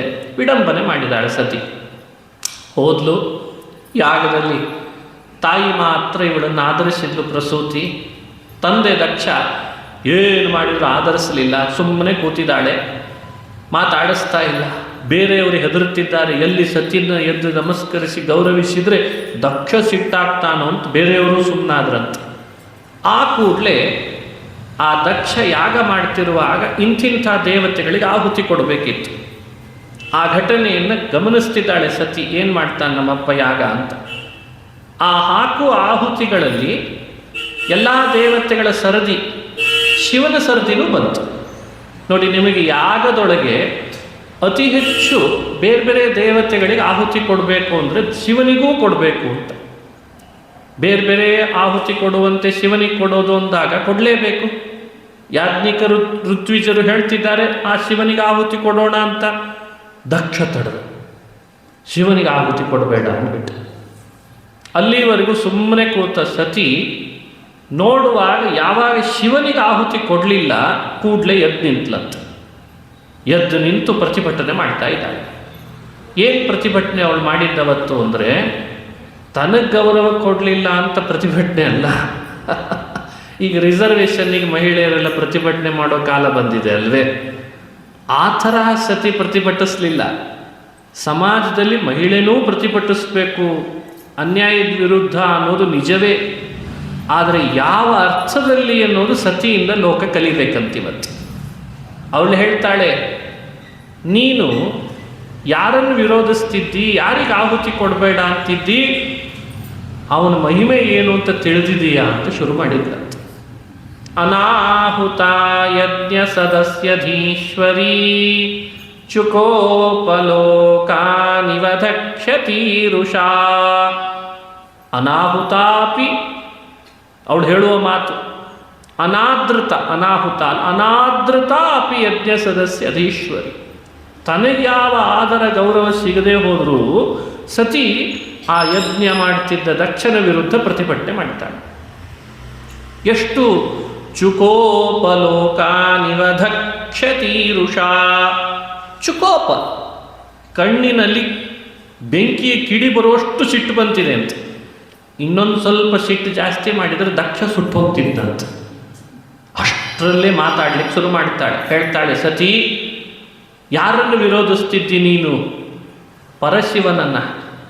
ಆ ಪರಶಿವ ಅಂದರೆ ಯಾರು ಅಂತ ತಿಳಿದಿದ್ದಿ ಅಂತ ಕೇಳ್ತಾಳೆ. ಎರಡೇ ಎರಡು ಅಕ್ಷರದ ನಾಮ, ಶಿವ, ಭವ, ಹರ, ಮೃಡ. ನೋಡಿ, ಎಲ್ಲದರಲ್ಲೂ ಎರಡೆರಡು ಅಕ್ಷರ ಇದೆ ಅಲ್ವಾ? ಎರಡು ಅಕ್ಷರದ ಶಿವನಾಮ ಹೇಳಿದ್ರೇನೆ ಲೋಕ ತನ್ನ ಪಾಪ ಕಳೆದುಕೊಂಡು ಪವಿತ್ರ ಆಗ್ತದೆ. ಅಂಥ ನಾಮದ ಮಹಿಮೆ ಇಟ್ಕೊಂಡು ಶಿವನನ್ನು ವಿರೋಧಿಸ್ತಿದ್ದೀಯಲ್ಲೋ, ನಾಚಿಕೆ ಆಗಲ್ವೇನೋ ನಿನಗೆ ಅಂತ ಕೇಳಿದ್ಲಂತೆ. ನೋಡಿ, ಸಮಾಜಕ್ಕೆ ತಿಳಿದವರು ತಿಳುವಳಿಕೆ ಹೇಳಬೇಕು. ಆ ಸಮಯ ಬಂದಾಗಲೂ ತಿಳುವಳಿಕೆ ಹೇಳದೆ ಹೋದರೆ ಅವರನ್ನು ಸಮಾಜದ ಮುಖಂಡರು ಅಂತ ಯಾಕೆ ಕರಿಬೇಕು? ಇವತ್ತು ಎಲ್ಲರೂ ಸುಮ್ಮನಾದರೆ ಸತ್ಯ ಜಗತ್ತಿಗೆ ಹೇಳೋರು ಯಾರು? ಸೇರಿಸಿರ್ಬೋದು ನೂರಾರು ಜನ ದೇವತೆಗಳನ್ನು, ಸಿರಿವಂತರನ್ನು, ಗಣ್ಯರನ್ನು, ಸಮಾಜದ ಮುಖಂಡರನ್ನು. ಆದರೆ ಸತ್ಯ ಹೇಳೋ ಸಂದರ್ಭ ಬಂದಾಗ ಅವನು ಬಾಯಿ ಹೊಲ್ಕೊಂಡು ಕೂತ್ಕೊಂಡ ಅಂದರೆ ಸಮಾಜಕ್ಕೆ ಸತ್ಯ ತಿಳಿಸೋರು ಯಾರು? ನೀವು ಮುಖಂಡರು ತಾದದ್ದಕ್ಕೇನು ಲಾಭ? ಅವಳು ಅದನ್ನು ಯೋಚಿಸಲೇ ಇಲ್ಲ, ದಾಕ್ಷಿಣ್ಯಕ್ಕೆ ಬೀಳಲಿಲ್ಲ. ಇರಬಹುದು ದೇಹ ಕೊಟ್ಟ ತಂದೆ ನೀನು, ಆದರೆ ಮಾಡ್ತಿರೋದು ಅಪರಾಧ ಅಂತ ಹೇಳಿದ್ಲಂತ. ಎಂಥ ದೊಡ್ಡ ಮಾತು ನೋಡಿ ಅವಳು ಹೇಳುವ ಮಾತು. ನೀನು ದೇಹ ಕೊಟ್ಟ ತಂದೆ ಆದರೂ ಯಜ್ಞ ಯಾಗ ಅಲ್ಲಿ ನಡಿಬೇಕಾದ ವಿಧಿ ವಿಧಾನ ಅದು ಶಾಸ್ತ್ರಗಳಲ್ಲಿ ಹೇಳಿದಂತೆ ಆಗಬೇಕು. ಆಹುತಿ ಕೊಡಬೇಡ ಅಂತ ನಿಷೇಧಿಸ್ತಿದ್ದಿ, ಏನು ನಡೆಸಿದ್ದೀನಿ ಯಾಗ ಮಂಟಪದಲ್ಲಿ ಅಂತ ಗದರಿಸಿಬಿಟ್ಲಂತೆ. ಅಲ್ಲಿ ಹೇಳುವಾಗ ತನ್ನ ಯಜಮಾನನ ಮಹಿಮೆ ಹೇಳ್ತಾಳೆ. ಎಲ್ಲ ವಿಷ್ಣು ಭಕ್ತರಾಗಲಿ ಶಿವಭಕ್ತರಾಗಲಿ ಈ ಮಹಿಮೆ ಕೇಳಬೇಕು. ಅವಳು ಹೇಳ್ತಾರೆ, ಯದ್ವೇಕ್ಷರಂ ನಾಮ ಗಿರೇರಿತಂ ನೃಣಾಂ ಸಕೃತ್ ಪ್ರಸಂಗಾದಘಮಾಶು ಹಂತಿ ಯತ್ ಪವಿತ್ರ ಕೀರ್ತಿಂ ತಮಲಂಘ್ಯ ಶಾಸನಂ ಭವಾನಹೋ ದ್ವೇಷ್ಟಿ ಶಿವಂ ಶಿವೇತರಃ. ಶಿವಂ ದ್ವೇಷ್ಟಿ, ಶಿವನನ್ನು ದ್ವೇಷಿಸ್ತಿದ್ದೀಯಲ್ಲ, ಯದ್ವೇಕ್ಷರಂ ನಾಮ ಗಿರೇರಿತಂ. ಈ ಶ್ಲೋಕ ಹೇಳ್ತೇನೆ, ಎರಡೇ ಅಕ್ಷರದ ಶಿವನಾಮಗಳನ್ನು ಸಂಗ್ರಹಿಸಿದ ಒಂದು ಶ್ಲೋಕ ಇದೆ. ಇಲ್ಲಿ ಬಂದವರು ಯಾರೂ ಮರಿಬಾರದು ಅದನ್ನು. ಶಿವ ಶಿವೇತಿ ಶಿವೇತಿ ಶಿವೇತಿ ವೈ ಭವ ಭವೇತಿ ಭವೇತಿ ಭವೇತಿ ವಾ ಮೃಡ ಮೃಡೇತಿ ಮೃಡೇತಿ ಮೃಡೇತಿ ವೈ ಹರ ಹರೇತಿ ಹರೇತಿ ಹರೇತಿ ವಾ. ಎಲ್ಲ ಎರಡೆರಡು ಅಕ್ಷರದ ನಾಮ ಎಷ್ಟು ಚೆನ್ನಾಗಿ ಸಂಗ್ರಹ ಮಾಡಿದ್ದಾರೆ ನೋಡಿ ಹಿರಿಯರು. ಈ ಎರಡು ಅಕ್ಷರದ ಶಿವನಾಮ ಸ್ತೋತ್ರ ಯಾರು ಪಠನೆ ಮಾಡ್ತಾರೆ ಅವರ ಮನಸ್ಸಿಗೆ ಯಾವತ್ತೂ ಕೂಡ ಭಯ ಬರಲ್ಲ, ಅಪಮೃತ್ಯು ಬರಲ್ಲ, ಚಿಂತೆಗೀಡಾಗಲ್ಲ. ಬದುಕಿನಲ್ಲಿ ಎಲ್ಲದರೊಳಗೆ ಸಕ್ಸಸ್ ಕಾಣ್ತಾನೆ, ಹಿಡಿದ ಕೆಲಸ ಪೂರ್ಣ ಮಾಡ್ತಾನೆ. ಭಾಳ ಮನಸ್ಸಿಗೆ ಚಿಂತೆ ಆಗ್ತಿದೆ ಅಂದರೆ ಈ ಶ್ಲೋಕ ಹೇಳ್ತಾ ಇರಬೇಕಂತೆ ಯಾವಾಗಲೂ. ಶಿವ ಶಿವೇತಿ ಶಿವೇತಿ ಶಿವೇತಿ ವೈ ಭವ ಭವೇತಿ ಭವೇತಿ ಭವೇತಿ ವಾ ಮೃಡ ಮೃಡೇತಿ ಮೃಡೇತಿ ಮೃಡೇತಿ ವೈ ಹರ ಹರೇತಿ ಹರೇತಿ ಹರೇತಿ ವಾ. ನಾನು ಹೇಳ್ಕೊಡ್ಬೇಕಾಗಿಲ್ಲ ಈ ಶ್ಲೋಕ, ಒಂದ್ಸಲಿ ಹೇಳಿದ್ರೆ ಸಾಕು, ನಿಮಗೆ ಬಂದೇ ಬಿಡ್ತದೆ ಬಾಯಿ. ಶಿವ ಭವ ಮೃಡ ಹರ ನೆನಪಿಟ್ಟುಕೊಂಡು ಶ್ಲೋಕದ ಪಾದಗಳನ್ನು ಸೇರಿಸಿದರೆ ಸಾಕು. ಎಷ್ಟು ಚಂದ, ಎಷ್ಟು ಆನಂದ. ಅಂಥ ಶಿವನಾಮ, ನಾಮಕ್ಕೆ ಇಷ್ಟು ಶಕ್ತಿ ಇದೆ ಅಂದರೆ ಶಿವನಿಗೆ ಹೇಗಿರಬೇಡಪ್ಪ. ಅಂಥವನನ್ನು ದ್ವೇಷ ಮಾಡ್ತೀಯಲ್ಲೋ ದಕ್ಷ, ಬುದ್ಧಿ ಕೆಟ್ಟಿದೆಯೇನೋ ನಿನಗೆ? ಎಲ್ಲಾದರೂ ದೊಡ್ಡವರನ್ನು ವಿರೋಧಿಸುತ್ತಿದ್ದರೆ, ನಿಂದಿಸ್ತಿದ್ರೆ ಶಾಸ್ತ್ರಗಳು ಹೇಳ್ತಾವೆ ನಾವಲ್ಲಿ ಕೂಡಬಾರ್ದಂತೆ, ಎರಡೂ ಕಿವಿ ಮುಚ್ಚಿಬಿಡ್ಬೇಕಂತ. ಕಿವಿ ಮುಚ್ಚಬೇಕು ಅಂತಿದೆ. ಕರ್ಣೋಪಿಧಾಯ ನಿರಯಾತ್ ಯದ ಕಲ್ಪ ಈಶೇ, ಕಿವಿ ಮುಚ್ಚಿಕೊಂಡು ಹೋಗಬೇಕು. ಒಂದು ವೇಳೆ ನಾವು ಸಶಕ್ತರಾಗಿದ್ದರೆ ದೊಡ್ಡವರನ್ನು ಮಹಾತ್ಮರನ್ನು ನಿಂದಿಸಿದವನ ನಾಲಿಗೆ ತೆಗೆದು ಖಡ್ಗದಿಂದ ಕತ್ತರಿಸ್ಬೇಕಂತೆ.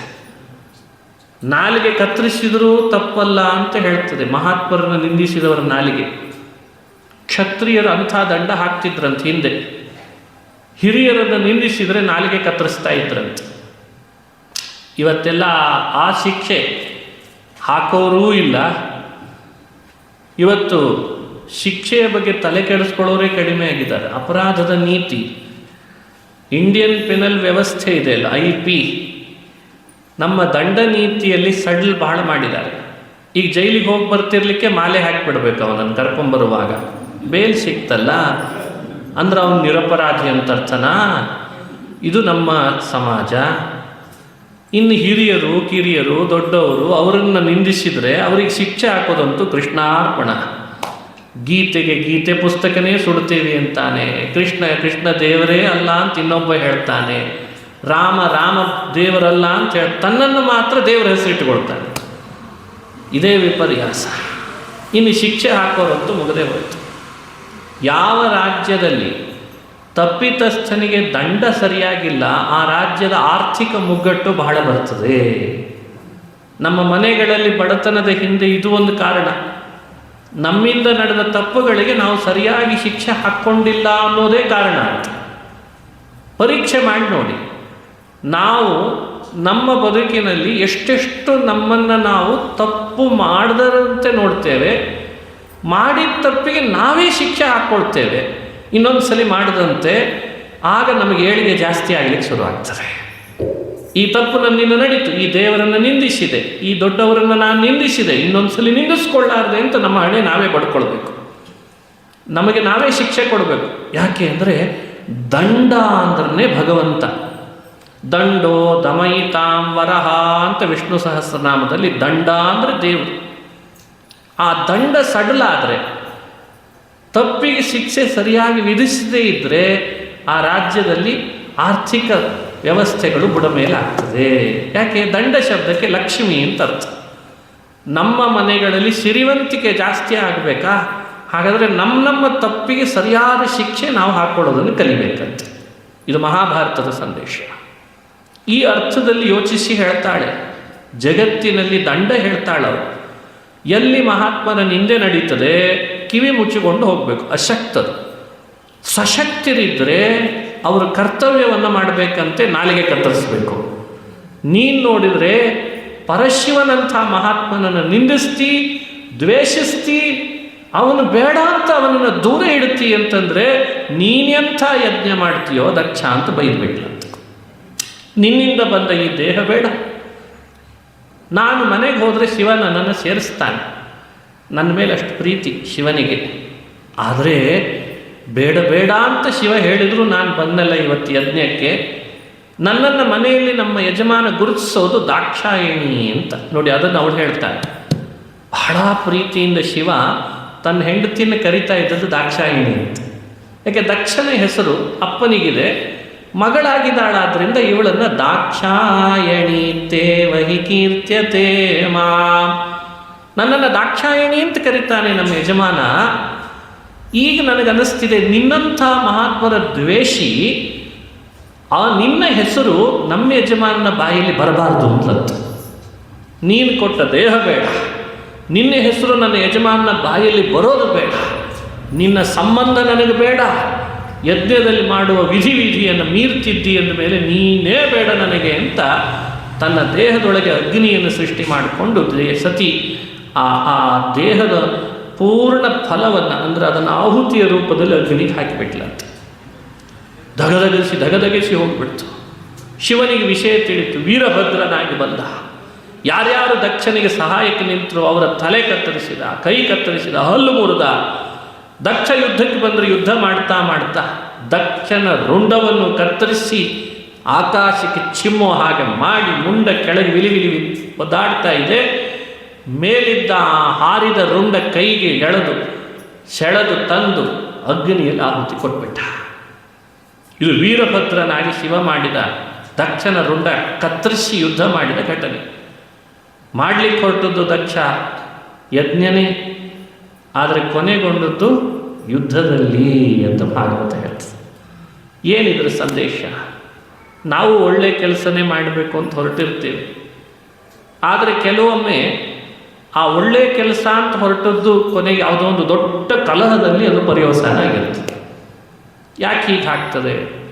ಮನುಷ್ಯನ ಭಾವಶುದ್ಧಿ ಇಲ್ಲದೆ ಇದ್ದರೆ ಕೆಲಸ ಒಳ್ಳೆಯದು ಅಂತ ಕೈ ಹಾಕಿದರೂ ಕೊನೆಗೊಳ್ಳೋದು ಯುದ್ಧದಲ್ಲಿ ಇರಲಿಕ್ಕೆ ಈ ಕಥೆನೇ ನಮಗೆ ನಿದರ್ಶನ. ಭಾವಶುದ್ಧಿ ಬೇಕು. ಅವನಿಗೇನಿತ್ತು ಉದ್ದೇಶ? ದೇವ್ರ ಪ್ರೀತನಾಗಲಿ, ಸಮಾಜಕ್ಕೆ ಕಲ್ಯಾಣ ಆಗಲಿ ಅಂತಿರಲಿಲ್ಲ. ಉದ್ದೇಶ ಶಿವನಿಗೆ ಅವಮಾನ ಆಗಲಿ ಅಂತಿತ್ತಂತೆ. ಇದಲ್ವೇ ತಪ್ಪು? ಹಾಸ್ಯಕ್ಕೆ ಹೇಳಿರ್ತೇನೆ, ಭಾಳ ಭಾಳ ಖರ್ಚು ಮಾಡಿ ಸತ್ಯನಾರಾಯಣ ಪೂಜೆ ಮಾಡಿಸ್ತಿದ್ರಂತೆ. ಪುರೋಹಿತರು ಸಂಕಲ್ಪ ಹೇಳಿಸ್ತಾ ಇದ್ದಾರೆ, ಏನು ನಿಮ್ಮ ಫಲದ ಉದ್ದೇಶ? ನಿಮ್ಮ ಉದ್ದೇಶ ಏನು? ಎದುರುಗಡೆ ಮನೆಯಲ್ಲಿರೋ ಹುಡುಗ ಫೇಲ್ ಆದರೆ ಸಾಕು, ಹಾಗೆ ಮಾಡಿಸಿ ಆಚಾರ್ಯ ಸಂಕಲ್ಪ. ಅವ್ರು ಕೇಳಿದರು, ಇದು ಏನ್ರಿ ನಿಮ್ಮ ಮನೆಯಲ್ಲಿ ಸತ್ಯನಾರಾಯಣ ಪೂಜೆಗೆ ಎದುರುಗಡೆ ಮನೆ ಹುಡುಗ ಯಾಕೆ ಫೇಲ್ ಆಗಬೇಕು? ಏನಿಲ್ಲ, ನಮ್ಮ ಹುಡುಗ ಅಂತೂ ಫೇಲ್ ಆಗೇ ಆಗ್ತಾನೆ, ಜೊತೆಗಾರ ಒಬ್ಬ ಇರಲಿ ಅಂತ ಹೇಳಿದ್ದೀವಿ. ಎಲ್ಲಿವರೆಗೂ ಹೋಯ್ತು ನೋಡಿ. ಇದು ನಮ್ಮ ಮನಸ್ಸಿನ ಚೀಪ್ ಮೆಂಟಾಲಿಟಿ. ಮನುಷ್ಯನಿಗೆ ಎಂಥ ಅವಕಾಶ ಕೊಟ್ಟಿದ್ದಾನೆ ದೇವರು, ಧರ್ಮ ಮಾಡಲಿಕ್ಕೆ, ದಾನ ಮಾಡಲಿಕ್ಕೆ, ಆಚರಣೆ ಮಾಡಲಿಕ್ಕೆ, ವ್ರತ ಉಪವಾಸಗಳನ್ನು ಮಾಡಲಿಕ್ಕೆ, ತನ್ನನ್ನು ತಾನು ಉದ್ಧಾರ ಮಾಡಿಕೊಳ್ಳಿಕ್ಕೆ. ಆದರೆ ಈ ಸಣ್ಣತನದಿಂದ ಹೊರ ಬರ್ತಾ ಇಲ್ಲಲ್ಲ. ಇದಕ್ಕೆ ಉದಾಹರಣೆ ದಕ್ಷ. ಮಾಡಬೇಕು ಅಂತ ಹೊರಟದ್ದು ದೊಡ್ಡ ಯಾಗ, ಒಳಗಡೆ ಇರುವ ಭಾವ ಮಾತ್ರ ಶಿವನಿಗೆ ಅವಮಾನ. ಅದಕ್ಕೆ ಪರ್ಯವಸಾನ ಅವನ ರುಂಡನೆ ಕತ್ತರಿಸುವ ಹಾಗಾಯ್ತಂತೆ. ಕಲಿಬೇಕು ನಾವು ಈ ಪಾಠವನ್ನು. ಎಚ್ಚರ ಕೊಡ್ತದೆ ಭಾಗವತ. ಆಮೇಲೆ ಯುದ್ಧ ಮಾಡಿ ರುಂಡ ಕತ್ತರಿಸಿ ಶಿವ ಒತ್ತಟ್ಟಿಗೆ ಕುಳಿತ. ಚತುರ್ಮುಖ ಬ್ರಹ್ಮ ಬಂದು ಈ ಭಾಗದಲ್ಲೇ ರುದ್ರಗೀತೆ ಇತ್ಯಾದಿಗಳನ್ನೆಲ್ಲ ಅನುಸಂಧಾನ ಮಾಡಿಸಿದೆ. ಬ್ರಹ್ಮ ಬಂದು ಶಿವನನ್ನು ಸ್ತುತಿಸಿದ, ಸಮಾಧಾನ ಮಾಡಿದ. ಇದು ಸಂಹಾರದ ಕಾಲ ಅಲ್ಲ ಶಿವ ಅಂತ ಹೇಳ್ದ. ಬ್ರಹ್ಮ ಮಾತನಾಡ್ತಾ ಹೇಳ್ತಾನೆ, ಶಿವ ನಿನ್ನ ಮಾವನ ರುಂಡನೇ ಕತ್ತರಿಸಿಬಿಟ್ಟಿಯಲ್ಲೋ, ಅವನೇನು ಕೆಟ್ಟವನಲ್ಲಲ್ಲ, ಮಾಡಿದ ತಪ್ಪು ಅಪರಾಧ ನಡೆದಿದೆ. ಆದರೆ ಅವನಿಗೆ ಶಿಕ್ಷೆ ಕೊಟ್ಟು ರುಂಡ ಕತ್ತರಿಸಿ ಈಗಲಾದರೂ ಅವನಿಗೊಂದೊಳ್ಳೆ ಹೊಸ ರುಂಡ ಅಂಟಿಸು ಅಂತಂದ್ರಂತ. ಸರಿ ಅಂತ ಕಾಡಿನಲ್ಲಿರುವ ಒಂದು ಬಸ್ತ ಅಂದರೆ ಆಡಿನ ತಲೆ ತೆಗೆದು ಇವನ ಮುಂಡಕ್ಕೆ ಅಂಟಿಸಿದ್ರಂತೆ ರುದ್ರದೇವರು. ದಕ್ಷ ಬಸ್ತಮುಖ ಜಾತಃ. ಆಡಿನ ತಲೆ ಅಂಟಿಸಿದ ಕೂಡಲೇ ಅದೇ ಅವನಿಗೆ ಅಂಟ್ಕೊಂತಂತೆ, ಚಿಗುರುತ್ತಂತೆ. ಎದ್ದು ನಿಂತ ದಕ್ಷ. ಹಳೆ ತಲೆ ಇಲ್ಲ, ಹೊಸ ತಲೆ ಬಂದಿದೆ. ಇದೊಂದು ರೀತಿ ಸರ್ಜರಿ.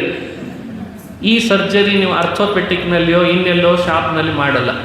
ಅಂದರೆ ಇವತ್ತಿನ 5 ಸ್ಟಾರ್ನಲ್ಲೂ ಮಾಡಲಿಕ್ಕೆ ಸಾಧ್ಯ ಇಲ್ಲ ಈ ಥರ. ಇನ್ನೂ ಬಂದಿಲ್ಲ ಸದ್ಯಕ್ಕೆ. ಮುಂದೆ ಬರ್ಬೋದೇನೋ, ಮುಂದೆ ಹೇಳಲಿಕ್ಕೂ ಬರಲ್ಲ. ಹಾರ್ಟನ್ನೇ ಎಕ್ಸ್ಚೇಂಜ್ ಮಾಡ್ತಿದ್ದೇವೆ, ಕಿಡ್ನಿ ಎಕ್ಸ್ಚೇಂಜ್ ಮಾಡ್ತಿದ್ದೇವೆ, ಇನ್ನು ತಲೆನೂ ಎಕ್ಸ್ಚೇಂಜ್ ಮಾಡೋ ಕಾಲ ಏನು ಭಾಳ ದೂರ ಇಲ್ಲ ಅಂದ್ಕೊಳ್ಬೇಕಂದ್ರೆ ಜೀವ ಎಕ್ಸ್ಚೇಂಜ್ ಮಾಡಲಿಕ್ಕೆ ಇನ್ನೂ ಆಗಿಲ್ಲ. ಅದೊಂದು ಸಮಸ್ಯೆ ಇದೆ ಇವರಿಗೆ, ಅದು ಕೈಗೆ ಸಿಗ್ತಾ ಇಲ್ಲ. ಕೆಲವು ವಿಜ್ಞಾನ ಒಪ್ಪಿಕೊಂಡೇ ಇಲ್ಲ ಜೀವ ಅಂತ ಒಂದು ದೇಹಕ್ಕಿಂತ ಬೇರೆ ಇದೆ ಅಂತ. ಆದರೆ ಶಿವನಿಗೆ ಅದು ಬಂತು. ಶಿವ ತಲೆ ಅಣಿಸಿದ ಕೂಡಲೇ ದಕ್ಷ ಎದ್ದು ನಿಂತು ಅದೇ ಆಡಿನ ಮುಖ ಮಾಡಿಕೊಂಡು ಶಿವನ ಬಳಿ ಬಂದು ನಮಸ್ಕಾರ ಮಾಡಿ, ನಮಸ್ಕಾರದ ಸಲುವಾಗಿ ಜಗಳಾಡಿದವನು ನಮಸ್ಕಾರ ಮಾಡಿದ, ಶ್ಲೋಕ ಮಾಡಿದ.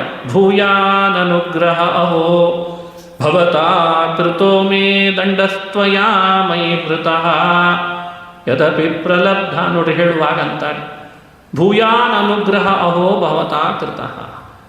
ಎಷ್ಟು ದೊಡ್ಡ ಅನುಗ್ರಹ ನನ್ನ ಮೇಲೆ ಮಾಡಿದಿ ಶಿವ. ಹಳೆ ತಲೆ ಇನ್ನೂ ಹಾಗೆ ಇದ್ದಿದ್ರೆ ಇನ್ನೆಷ್ಟು ತಪ್ಪು ಮಾಡ್ತಿದ್ಯೋ ಏನೋ ಅಂತಂದ. ಕತ್ತರಿಸಿದ್ದೇ ಒಳ್ಳೆಯದಾಯಿತು, ಹೊಸ ತಲೆ ಅಂಟಿಸಿದಿ, ನನ್ನ ಅಪರಾಧ ಆಯಿತು, ಕ್ಷಮಿಸಿಬಿಡು ನಿನ್ನನ್ನು ದ್ರೋಹ ಮಾಡಬಾರ್ದು ನಾನು ಅಂತ ಶರಣಾಗತನಾದ. ಆದರೆ ಶಿವ ಯಾವ ಕಾರಣಕ್ಕೂ ಮತ್ತೆ ಹಳೆ ವಿಷಯವನ್ನು ಎತ್ತಲೇ ಇಲ್ಲಂತೆ. ತನ್ನ ಹೆಂಡತಿ ಸತಿಯನ್ನು ಕಳ್ಕೊಂಡಿದ್ದೇನೆ ಎನ್ನುವುದು ಶಿವನಿಗಿದೆ, ಬಹಳ ಪ್ರೀತಿ ಪಾತ್ರಳಾದ ಮಗಳನ್ನೇ ಕಳ್ಕೊಂಡ್ಬಿಟ್ನಲ್ಲ ಅನ್ನೋ ದುಃಖ ದಕ್ಷನಿಗಿದೆ.